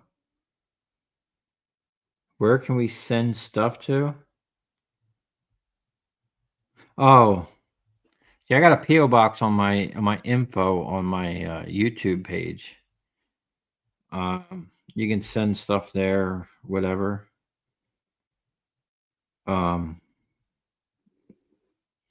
This address, other than people that I meet locally, like even the guy I met today, he actually had some really good contacts, like other than himself.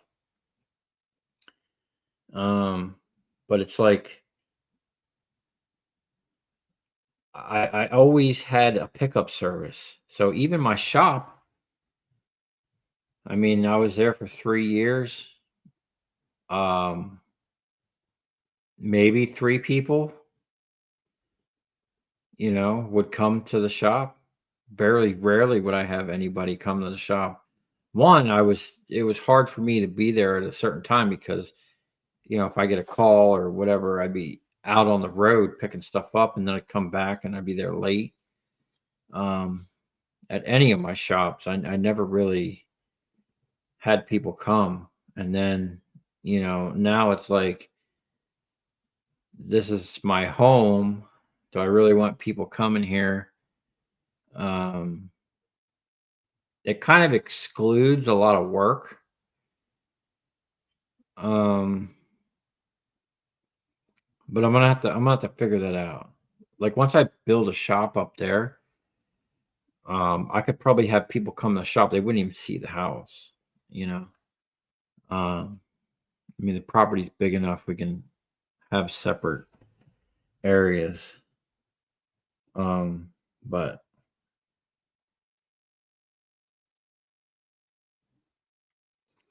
too bold to ask if we paid Oliver and Steve hourly or what? Yeah, everybody got paid by the hour. But I should have paid by the and scrap's only worth so much. You start paying people by the hour and they're slacking off. They want to get their hours, but they don't realize the longer they mess around, the less money you make. Should have paid them on percentage or something like that. Hopefully you can find a part-time person to help you locally. Yeah, I'll find someone. Gonna miss Steve. He seemed like a tough dude. Yeah, he was I like Steve. Me and him go through ideas. It's hard to find people you can talk to on like not only like a mechanical level, but like across most spectrums, and have like an intelligent conversation with someone and actually enjoy working with them. Now, I mean, the dude had his issues, but I liked working with him. I'm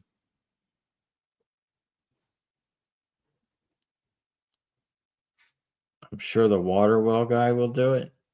I don't know. That dude seems like they're pretty busy with what they got going on, but he's in like it's a partnership.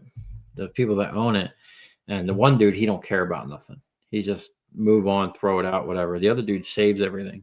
He's the guy that came over and was talking to me. He's already got a pile of wire, a pile of scrap, and he was telling me what he was getting for the pricing, and it's just out here, it's nothing. I think he said he was getting 9 cents a pound, 8 or 9 cents for electric motors, and $1.80 for insulate. So, once the word gets out, once I talk to some of these good old boys out here, and give them like a West Palm Beach price, something they can't get locally, I think it's going to be kind of like when I first started scrapping, when I was offering to buy transformers. Nobody was buying them, and nobody, even if they were buying them, they weren't paying what I was paying. Like, I mean, I think they were paying 10, 15 cents a pound. I was coming out the gate paying 30 to 40 cents. I mean, it was just 15 years ago. That was like unheard of. I don't know about anywhere else in the country, but down here, just about every person I got on the phone and was talking to, like, really, you're buying these? Man, we've been throwing these away for 20 years. Throwing them away. They didn't want to deal with them. Nobody would buy them. And I just think, damn, man, if I could just start this 20 years ago, I'd probably be retired by now.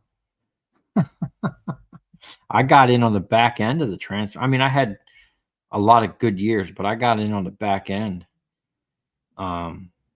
I remember the first couple years when I started, I remember hearing people talk about LEDs and induction lighting.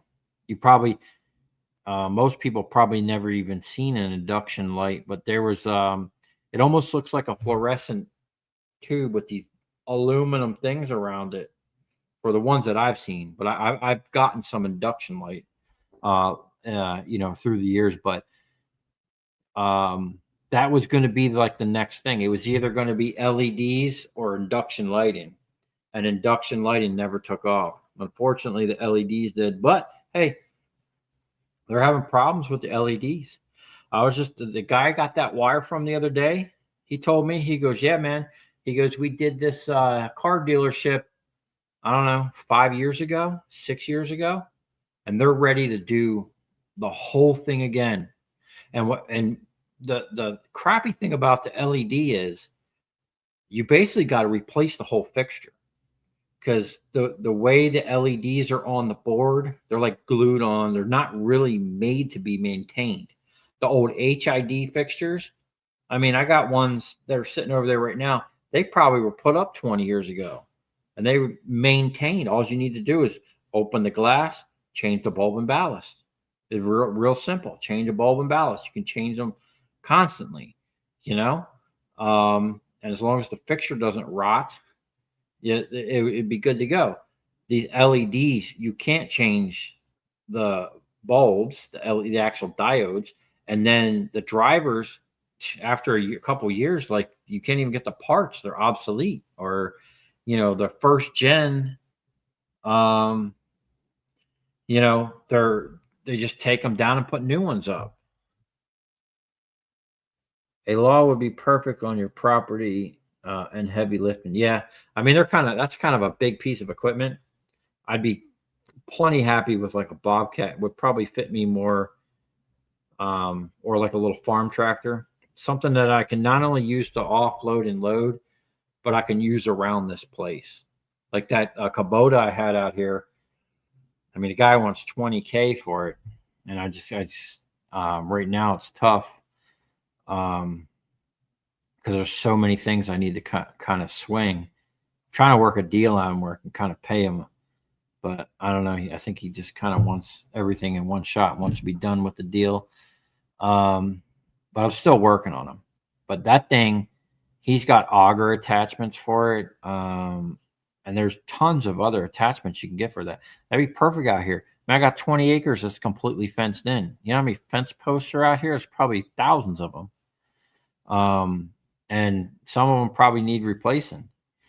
So definitely looking into something like that. Good help is hard to find. Great help is almost impossible. After 20 years, I just found a great guy. Yeah, man, you ain't kidding. Steve and Oliver. Oliver's dad was good too. Communication barrier there because he didn't speak much English, but just a hard worker. Not on his phone. You give him a task. He may not have known everything, but if you show him something, he could repeat the task. I worked him 2 years before I met Oliver, and then I met Oliver. He was great, man. He still was coming to the shop and helping. But he wanted like something full time instead. He wanted a career. I just didn't have full time work, and my schedule was sporadic. Like I couldn't have him come to the shop without me being there because there was just certain things he didn't know, and certain. Okay, when you're doing scrap, even Steve would have this problem. You don't have to go so far with certain things, and it was mainly the aluminum stuff. It's like. It doesn't have to be that clean, or there were certain things that I found easy ways to do, and they would just do it the hard way, or they just didn't know the different types of material, and what you had to separate and what you didn't have to separate, or just the process, certain things like that. Like the process, for whatever reason, for me, like it comes really easy. Like I can figure out a way, or with the limited resources I have or tools, or I figure the fastest way I can do it with what I have on hand most of the time. Like sometimes you'll do something, think you're doing it good, and then you'll watch a video or see someone make a comment, oh, why don't you just do it this way, and you're like, oh, well, that makes sense. But for the most part, like I could just kind of look at something like, yeah, this needs to be done to this point, and then move on. And then like if I'm busy doing something and I would have them out there, I would always come by and check out and see what they're doing. I'm like, hey man, like you gotta move on from this. Both of them worked hourly jobs and are used to that. And it's hard to like. And the scrap is hard, man, because you can't be playing with the scrap, man. You can't play with it. You got to get it done and move on. You don't have to give them the complete West Palm Beach price, and you can still probably get all the business. Yeah, probably, man.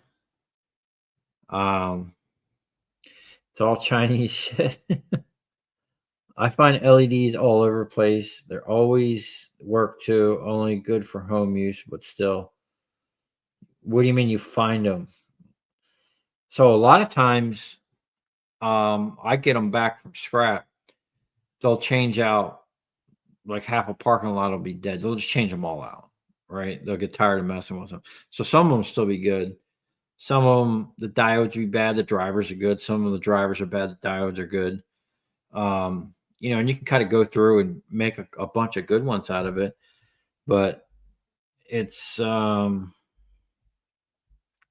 because they're just not something that's made to maintain or last.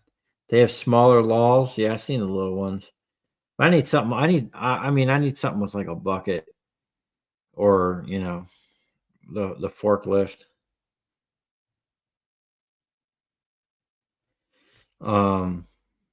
Laws are expensive. You find LED lights on the curb? Dang. Seems like a lot of extruded aluminum and cast aluminum on LEDs. Yeah, most of the LEDs that I get are heavy cast aluminum, which you know, I'll take it. You know, I buy them at dirty aluminum price, like 15 cents a pound. You know, they need a little bit of prep. If it's dirty, if it's not something I can just pick up and sell, it's dirty. If I got to put my hands on it, you know, I'm going to buy it as a dirty aluminum. But yeah, some of the if you ever get a hold of the sport lighters, matter of fact, the guy I'm going to tomorrow, he gets a lot of them sport lighters. Heavy cast, big thick plates. It's almost like a billet. But a lot of the other parts and components on it are extruded. Hi, you've seen me take them apart. I get piles of extrusion out of that stuff. And a lot of the heat sinks, a lot of them have extruded heat sinks on them. At least there's still some money in the lighting, you know. Like when I first started scrapping, that's all I went after was lighting maintenance contractors, companies that specifically their main source was lighting maintenance. They ran fleets of bucket trucks. You know, like I did this 10 years before I started YouTube. Like when I tell you, you wouldn't believe the amount of transformers I used to do. Like, I'm not even joking. I would go out with my truck almost every day, and I had one of those big totes like I got, you know, the big water totes. I had it cut in half, or maybe it was cut a little more than half. I had the crane in the bed of my truck, and I had 3 what I called pick barrels. They were 55-gallon drums cut in half with steel straps, a plate on the bottom, and wheels I welded to it. And they had pins. So when I picked it up with a crane scale. I picked it up and weighed it at the same time, boomed it over, pulled those pins, dumped it into that big tote. And then I had a thing. Don't be at a customer more than 30 minutes. And I would just go hit, man, 4, 5, sometimes 6 customers a day. And I'd show up the full 55-gallon drums overflowing with transformers, 1,500 watts, 1,000 watts, 400 watts, just big copper transformers, man. And I never even thought about YouTube or nothing like that. And in the beginning, I didn't show nobody. Nobody knew what I was doing. Nobody knew the machine I had. Nobody knew how I was processing them. I was buying from 3 scrap yards at the time. And then, you know, I started the YouTube at my last shop, not this last shop, but the one before that. And as soon as I started YouTube, that C19 crap came and just kind of like ruined everything, in my opinion. And at the same time, the LEDs ruined everything. A guy that can think, drive a truck, pull a trailer, or trust sending out to a job that can trust with money. Scrapping is great now.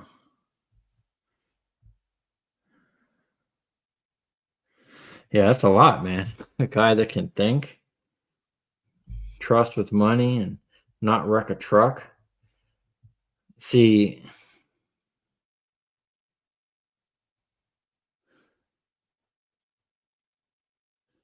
I went back and watched your mountains of Transformer videos. Dude, that wasn't even that. I mean, in the beginning of my YouTube, like when I was working at the house, I still got a lot of Transformers. I'm telling you, that wasn't nothing. That table, I used to stack up to the top of my press, the height. You know, tables 4 foot wide, 4 foot wide, all the way up, and then still have some barrels on the side. Me and another guy, man, the dude Brian, he's actually in one of the very first videos. I think it's titled "How to Break a Transformer the Hard Way" or "How to Break a Transformer the Easy Way," and he's beating it with a hammer. Me and that guy, and unfortunately, the dude had a substance problem, and you know, I tried to help him, but yeah, I just couldn't be around that and watch the dude work hard and spend all his money on dope. We would, man, and it's crazy because in the beginning I was using pneumatics, and I could maybe squeak 3.5, 4 a minute. I mean, just run as fast as I could. It wasn't nothing to do a ton of transformers every day. I'm just thinking back, like they just came so easy, and now it's like I can't even find them. They're like they trickle in. It really sucks. But thousand watt transformers. There were so many of these parking, like a Publix parking lot down here in Florida. They were all pretty much 1,000 watt metal halides, high pressure sodium lights. They have even better transformers in them. And then obviously the sport lighters, the 1,500 watters, they were always the best. I had a company down in Miami that's all they did was sport lighters. And I used to get barrels of 1,500s, man. I didn't think it was going to end as fast as it did. The last year in that shop was brutal for me, man. Like financially, my main source of income went away, and then the rent just kept going up every year. You know, last time they got me for $700 a month more, which is insane. You know, but we're still working on the stator wrecker. That's going to be the next, you know, obviously generators aren't going. And the thing about the generators over electric motors, you know, not so much. I haven't found any of the big electric motors where the outside stator like thing was aluminum, but the smaller ones, man, you never know. You're taking a gamble buying them smaller ones and processing them. They might be aluminum coils. The bigger ones, not so much. But the problem with electric motors is most of the rotors don't have copper. It's a bunch of aluminum in there.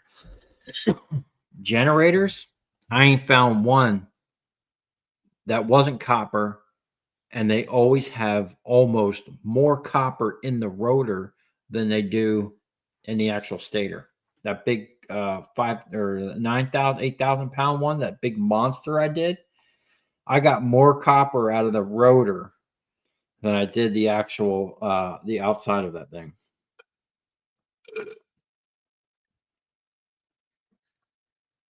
So, you know, and then location is key. Obviously, I'm in the middle of the country now, but you know, living over there, and it's just gonna have to modify. Now, I really need to kind of think on this, and I have a bunch of ideas for sales and gaining new customers, which is something I haven't had to do in a long time. I did sales like the first 6 months 15 years ago, and I haven't made a sales call since. Which is kind of crazy. And maybe if I would have stuck to what I was doing back then, I'd be a lot bigger. But part of my problem is I got bigger than what I could handle. And I actually wind up losing customers from not being able to show up on time. And when I say bigger than I can handle, I didn't have proper help. It was hard finding help and people. It's hard to trust people, especially when you're dealing with like cash and copper and scrap, you know. It was always tough. It wasn't until the last um Steve, I never had to worry about him. And then Oliver, I never worried about him. But I've had people work for me, like the dude, actually, that first dude, Brian, I never thought he was going to steal from me, but he had some issues. And I just never trusted him to like be in my shop by himself. That was always hard. And then I had a slew of people. I mean, college educated people, young people, older people. And there was just never, I never found the right fit. And at one point I got fed up. I mean, I literally fired everybody one time. I had like 3 people working with me, fired them all, and just was like, I'll do it myself. Because I think the straw that time was they broke something and didn't tell me about it. And they tried to hide it. And like they sat around all day basically doing nothing and then waited for me to come back and for me to pay them. And then like I know how long it takes to do certain things. So I'm like looking around like, what the heck did you guys, they all left. I paid them and they left. And I'm looking around, I'm like, well, what the heck did you guys do all day? And I called them up. I'm like, yo, I think, or what happened? I found out my air compressor was messed up, which I was running pneumatics at the time. So I needed an air compressor to run the 2 presses. And I'm like, what happened to the air compressor? Oh, it broke. Okay, so what'd you do all day? Oh, well, we really couldn't do nothing, blah, blah, blah. Oh, well, you didn't say nothing to me. You had me pay you for the day while y'all just sat around, like, and then you didn't even tell me that the equipment broke, and it was something stupid. They just didn't. That's another thing. Finding people that can actually like diagnose something, figure out a solution to the problem, and not just sit around and expect to get paid for doing nothing. I always found that hard, especially coming like when I my last real job cutting concrete. I was the only operator that would go out, and I had all my own tools. I had a welder on my truck. I had an air compressor on my truck. I knew how we had 480-volt equipment. I knew how to work on it. I knew how to diagnose and figure out what the problem was. We had hydraulics. I could figure that stuff out. It was just finding someone like on my level. I think that's why I never really like had too many people working with me. I don't know, man. It's like that guy said, it's hard to find good people. He said it took him 20 years to find hard people, to finally find someone. I never had one that wasn't copper in the center either. Yeah, so down here in Florida, generators going to be the thing, and AC compressors for me. I do solar for one of the biggest solar companies in the United States, and before we had good bonuses, I was always a hustler and always scrapped. Everybody knew I did it. As soon as the bonuses went away, that everybody knew that I was jumped on the bandwagon and started doing aluminum. They started, oh, snap. Everybody started getting all the aluminum. Hey, man, you still work for that big solar company? Send some solar panels this way, man. Do you like your new place better than your old shop? Yeah, well, I like working from home. I worked from home before. The only thing I can say I don't like is not being able to run the forklift at the moment. I mean, we're going to work on that, obviously, but sometimes you got to take a step back, take a step forward. But yeah, I absolutely like it out here. I'm still getting set. I'm literally just this weekend, Friday night was the last move, the last bit of stuff I moved. So over the next month, I'll be getting dialed and sorted, and we'll figure it out. Word gets in the neighborhood, you'll have some people bring you scrap. I don't think you'll have to pay full Palm Beach prices. Yeah, I mean, I could probably split the difference and still be okay. Do you offer to work at night? Seems common for you, and I don't think most of us could last.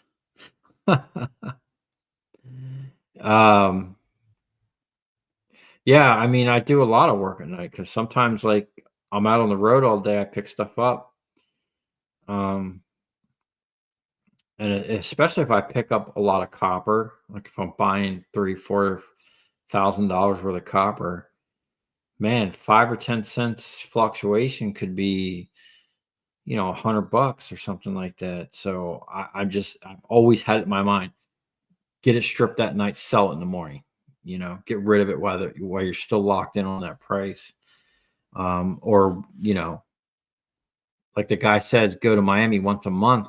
That's just impossible, man. If copper dropped 10, 15 cents or 20, God forbid, 20 cents throughout the month, I'd lose a lot of money at that point. I found that it's not the guy that you hire is not the problem. It is their friends that steal my stuff. Dag, dude. Yeah. That's tough, man. I always kept a tight, like I never really had people in my shop when I wasn't there because I was worried exactly like, if I got a bunch of people in there and they get pissed off, they walk out, they could just, if I'm gone for an hour, you know how much copper you can load in the back of your truck in an hour, or tools, or even not only that, man, you can have a guy, they could just throw a couple pounds in, it's just tough, man. Hard to find people you can trust.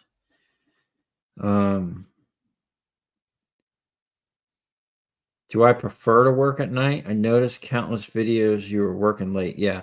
So over at the shop, a couple reasons for that. One, if I'm on the road all day.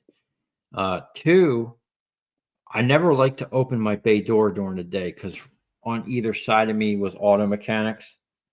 And the guys next to me, the guys that were the people renting next to me, they were cool, great relationship, no problem with them. Just the random people they'd have coming in and out, like I open my bay door, they're walking in my shop looking for the neighbors, and they're, they got people looking around, and then I got $5,000 worth of copper sitting there.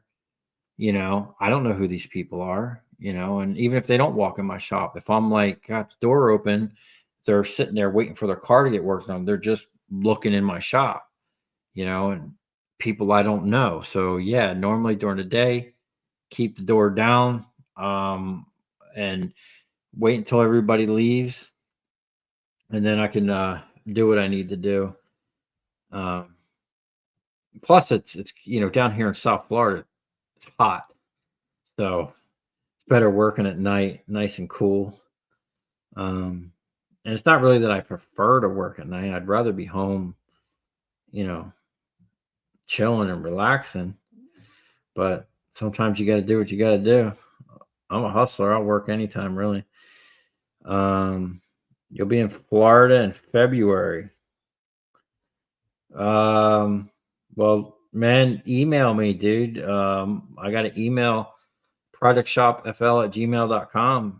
If we can hook something up, dude, that'd be awesome. Have you done any shooting on your property yet? No, not yet. Like I said, I was literally going to do that yesterday. but I heard the neighbors were down the street then. Is there any scrap that if you were to see it, that you would refuse to pick it up, like an old tube TV or a piano?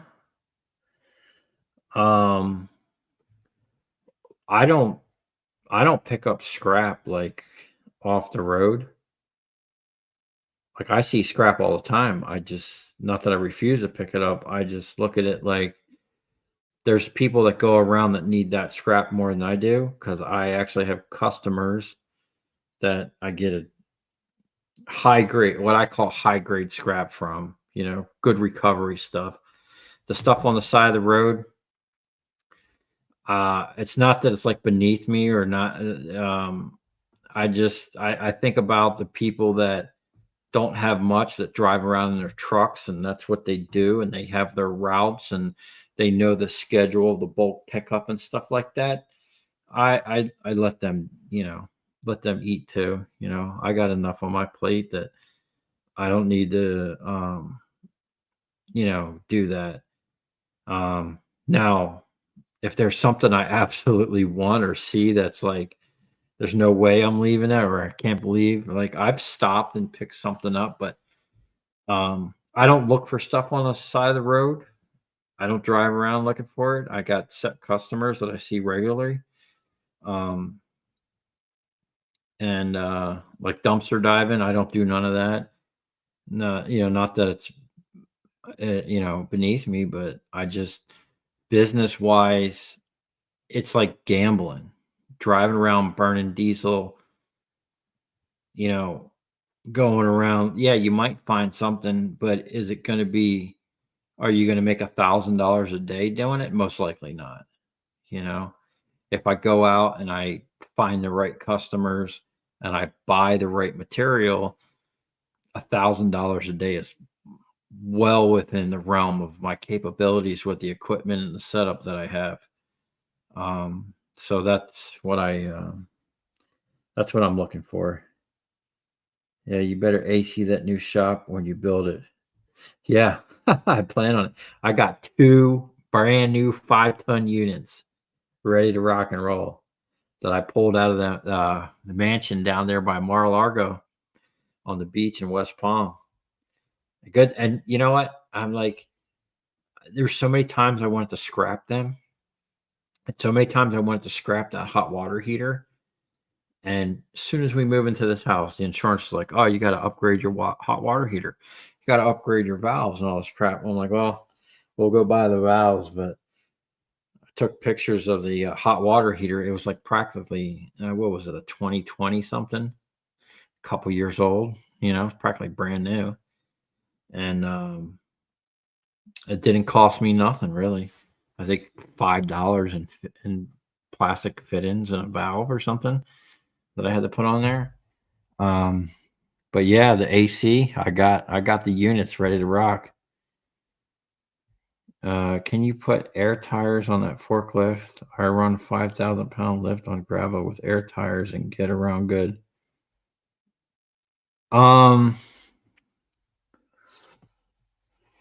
I don't know. The back tires on that are so small. I think it would just sink in the sand. Now, this isn't like gravel out here. I mean, this is like sand. Like just pulling my trailer and truck through the backside of the yard over there. I mean, shoot, I got stuck offloading the counterbalance from my forklift. I I strapped it to the top of one of the other trailers, anchored it down, and drove out from underneath of it. But then it got down and hit that hole I had in my gate, got stuck. And then my truck got stuck. I couldn't move forward or back. Thank God for 4-wheel drive. But it's tough out there. But yeah, I'm going to look into, I was thinking about making pneumatic, getting pneumatic tires for it, air tires, and making it a dually. But I still, the way the rear tires are, they turn so sharp. I don't think there's any way a dually would kind of fit in there, or I'd lose a lot of my turning. So I don't know. I'd like to try, but ultimately I'm going to need a machine. I'm going to need something out here, whether it be like a little farm tractor or a Bobcat or Kubota or something like that. I'm really wanting that Kubota, but that thing's good for 3,000 pounds. I said the guy said he'll pick up with them forks. What's Steve up to? He's actually he's working in Palm Beach, working on cars, and he's actually been buying and selling cars from the auction. Have you ever had anyone want to go in half with you? Like business partners, or just half on a pile of copper? I've tried to do a couple. Originally, when I started out, right out the get-go, I had a business partner. That was a total crapshoot. They basically wanted to like take all the money and have me do all the work, and they didn't do anything. Like I walked away. I took everything I had invested, and we had rented a storage unit where we would keep the equipment and the ballast. In the beginning, I didn't even have a shop. I was working for the concrete cutting company. I had keys to the place. My boss was cool. He let me go in there and work on stuff at night. I'd go to my storage, pick up my presses, which were just on wheels and something I bolted to the table at the time, and a couple milk crates of transformers.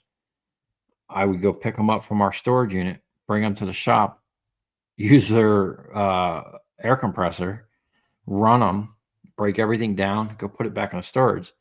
Well, me and this guy kind of have fallen out because he wasn't doing anything and I was doing everything. So I just took what I had, threw it behind my house, and left it for 6 months, 8 months, or something like that. I just went back to cutting concrete. I was like, screw this, I'm done. You go figure it out yourself. And then that was 2008 when that housing market crash happened. And I went from working like 60 hours a week to like 20. And then I literally had like 4 55-gallon drums of transformers in my backyard that had been sitting there for months. I just kind of forgot about. And then things got tough. And I was like, well, I'm going to revisit this. And I started making my own calls. And I tried one other time having a partner. And it didn't work out, man. Everybody wanted to like come in and just like work and collect money, but like they weren't working up to my level or what I was doing. I mean, it's hard like for anybody to work. I'm not like trying to brag or anything like that, but I work hard, and it ain't nothing for me to put in a 10-15 hour day cranking. And some people just can't keep up with that. And which I don't mind, but at least put in effort and show your worth and show me why you deserve half, or whatever we decide. And it just never happened, man. I mean, I wouldn't be opposed to it if someone wants to come be partners, but you got to do something. Question: with the older copper brass radiators, I have 10 of them. Should I take the brass ends off or take them in as brass copper rads?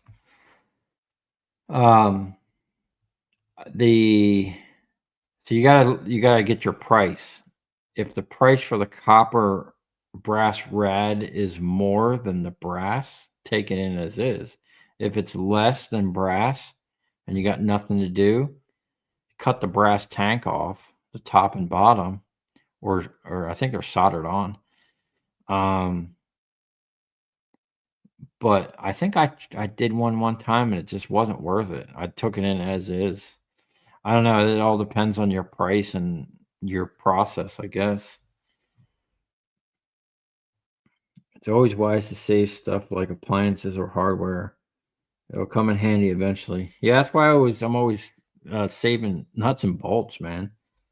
I've used so many nuts and bolts. Matter of fact, when I was taking down the structure in my shop, like all them shelves, that was like one continuous wrap around built-in shelving, custom shelving unit kind of deal. And it was all put up with hardware that was repurposed.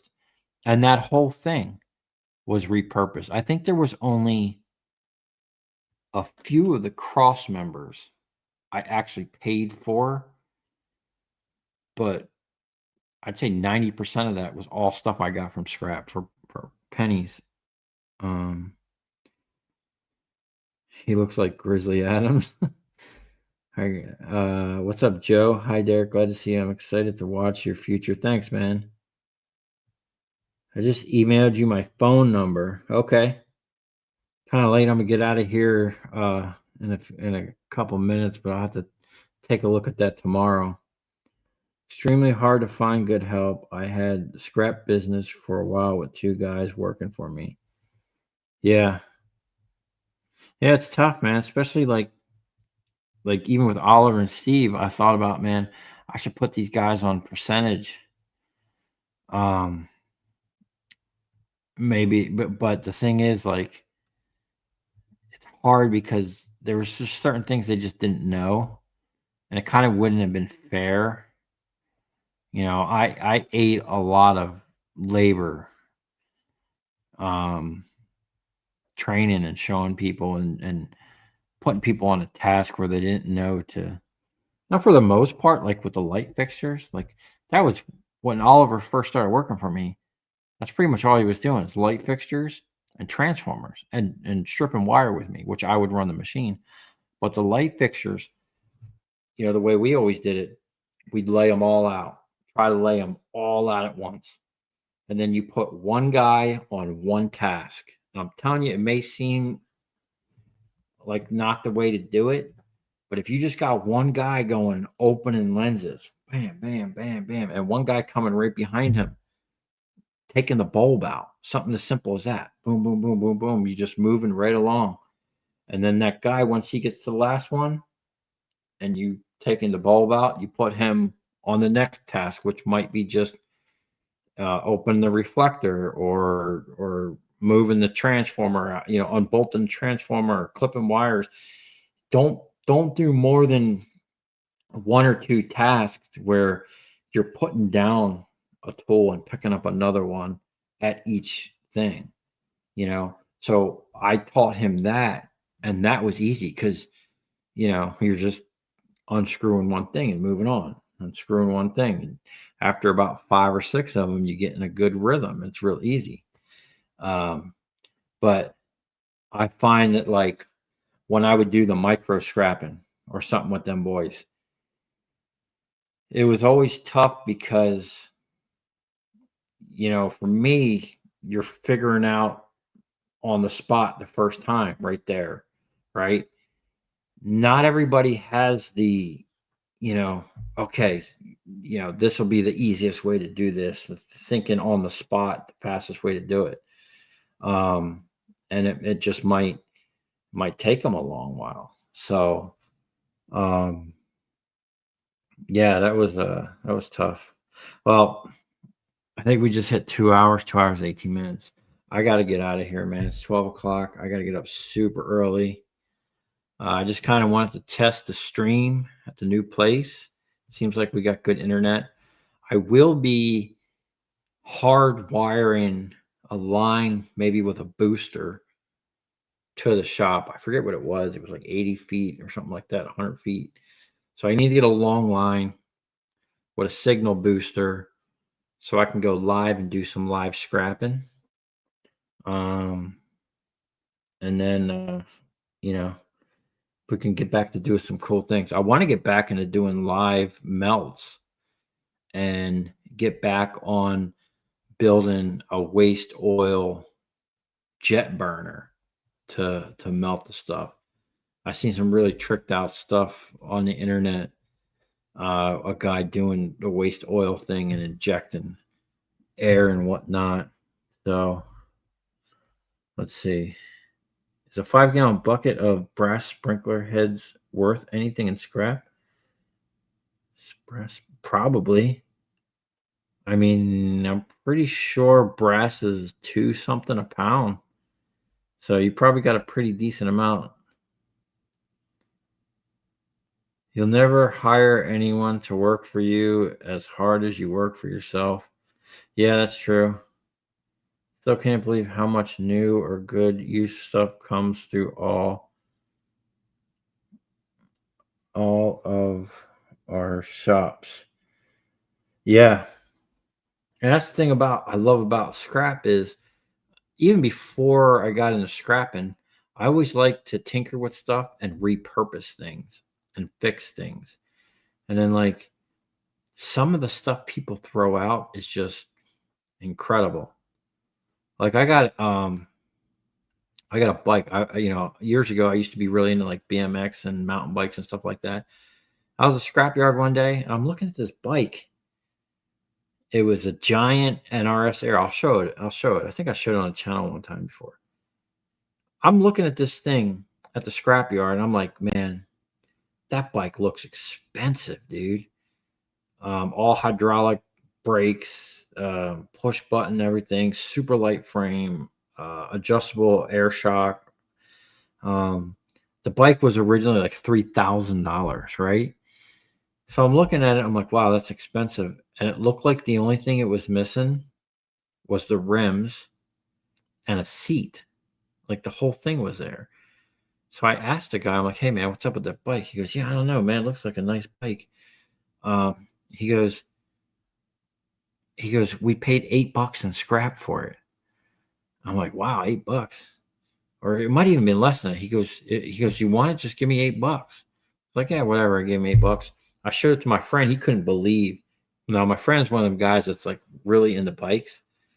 He's got the bikes with the clip-on feet and, really high. Like he's got a $5,000 off-road bike. And he was like, dude, I can't believe you got this for $8. That's like a $3,000 bike. And then I bought for like $50 a set of rims. And I think I needed a shock or something stupid.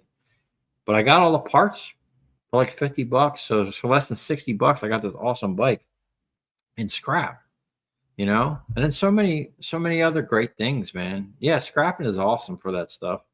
Like that, you just see me, that pressure cleaner. I think the guy overfilled the oil and it was smoking. He gave it to me. He goes, oh yeah, it smokes. I'm like, okay. I started it up one time when I first got it. Yeah, it was smoking, but it fired right up. So I kept it in my shop for 3 years. And then finally I did, I needed a heavy duty pressure cleaner. And it just, it took me like an hour to mess with the carb, flush the tank. I had the hose. I think I spent $100 on all the parts and bits, and I bought some other things too, and degreaser and whatnot, and a tool. So, for $100 and a little bit of just know-how and being able to work on things myself, something I got in scrap turned out to be a great deal. Now I have a badass pressure cleaner, a nice gas one on top of my little electric ones. So yeah. And then just the new stuff. Like sometimes I'm even shocked when my customers give me brand new spools. Y'all have seen the big spools I get.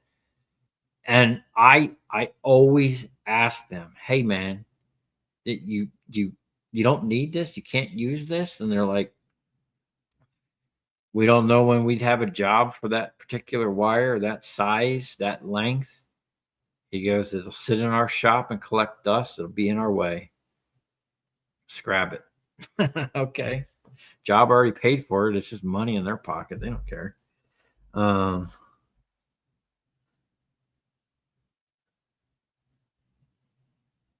Will the scrapyard let you buy all the electric motors you want?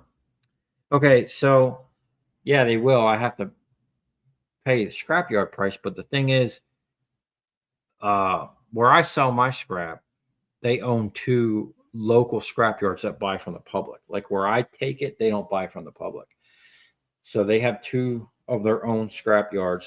One of them, they just got a big hammer mill in there with a big belt that separates, like, I think it uses mags and eddy current and whatever. But he said that they can only do like motors up to 20 pounds, I think, or scrap up to 20 pounds at a time.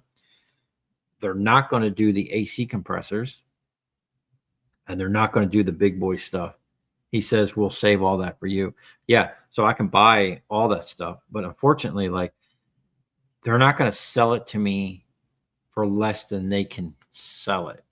And they're an export company. So they're selling right to the mills. So when I buy from them, I'm paying a premium for that stuff.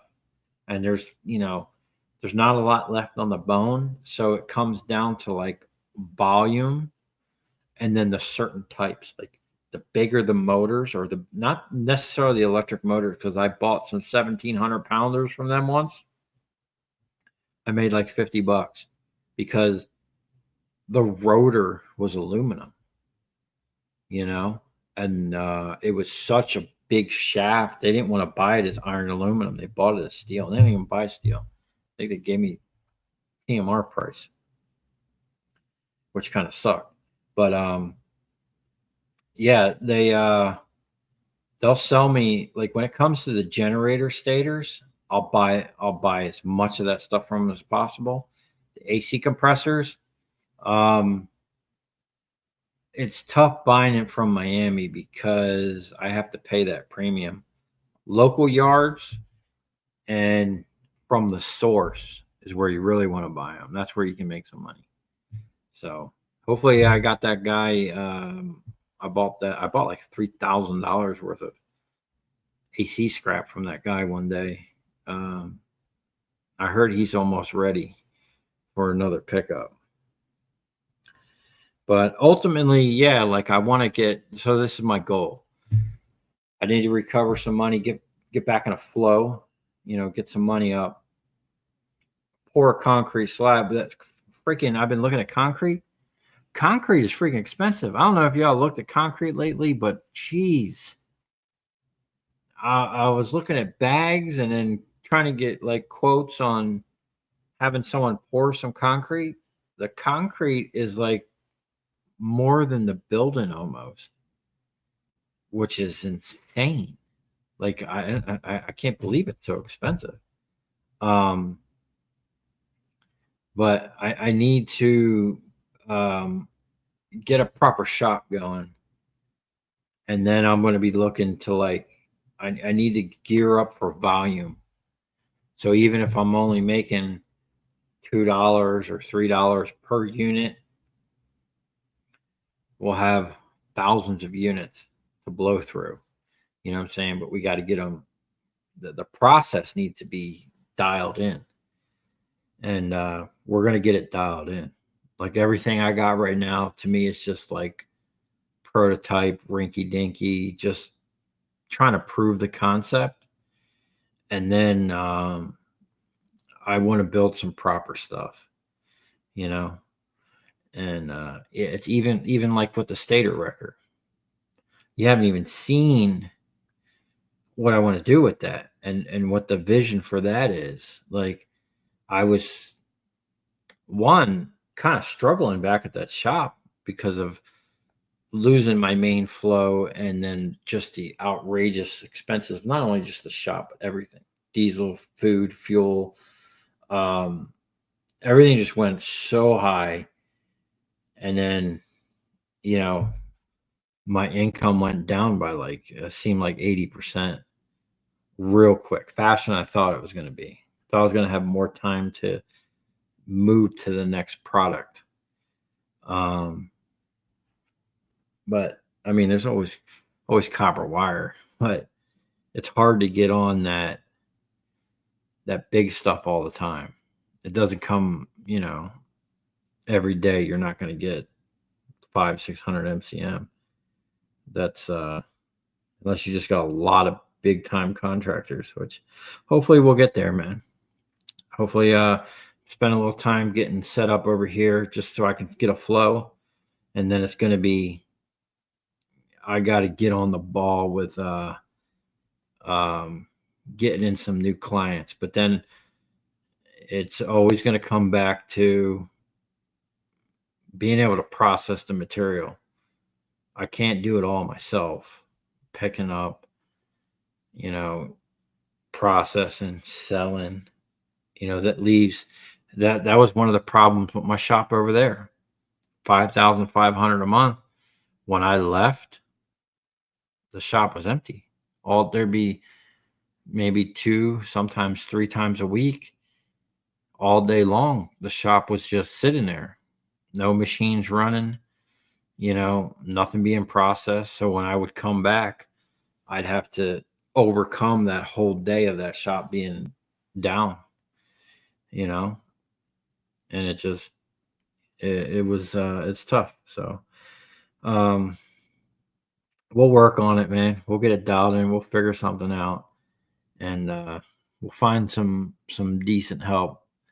And I actually I'm supposed to go meet with a guy.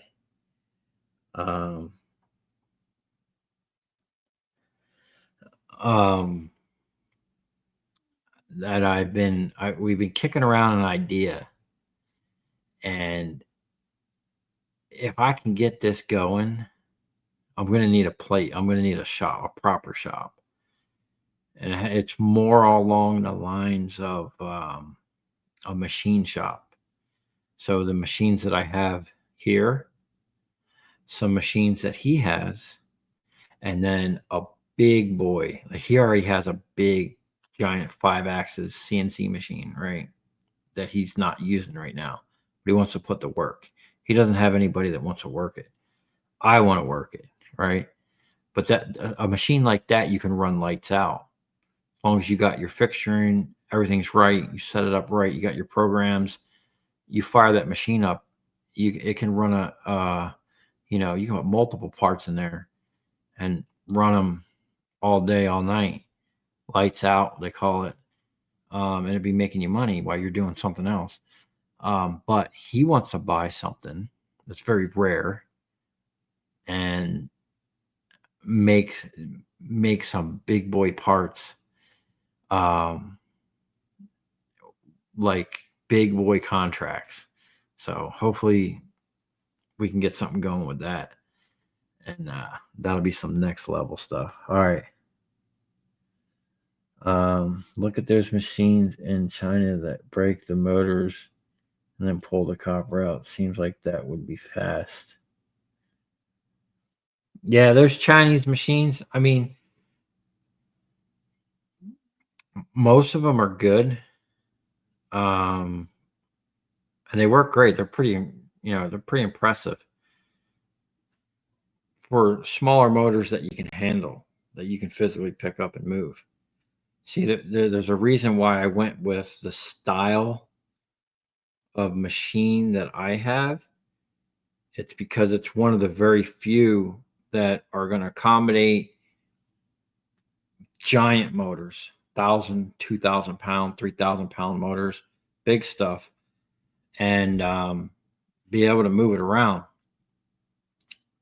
with a machine or with the actual, like the hoist that's on that thing, that I-beam. Eventually I'd like it to be like a jib boom, something that could move around and pick up from multiple places and move big stuff around. Anyway, it'll all come in the down the road here. So I got to wrap this up. Thank you all for joining the stream. I hope this first one was a pretty decent one. Thanks for the people that donated today. I really appreciate that. Really does help out. Thank you for everybody watching the videos. Anybody that emailed me, I'll try to get back to you tomorrow. Probably evening. I've got to get up early and be on the road, so I'm not going to have time to deal with that in the morning, but appreciate everybody coming by. I know it's late. And we'll see you on the next one, man. Hope everybody has a great evening and a great week. And yeah, thanks for coming by.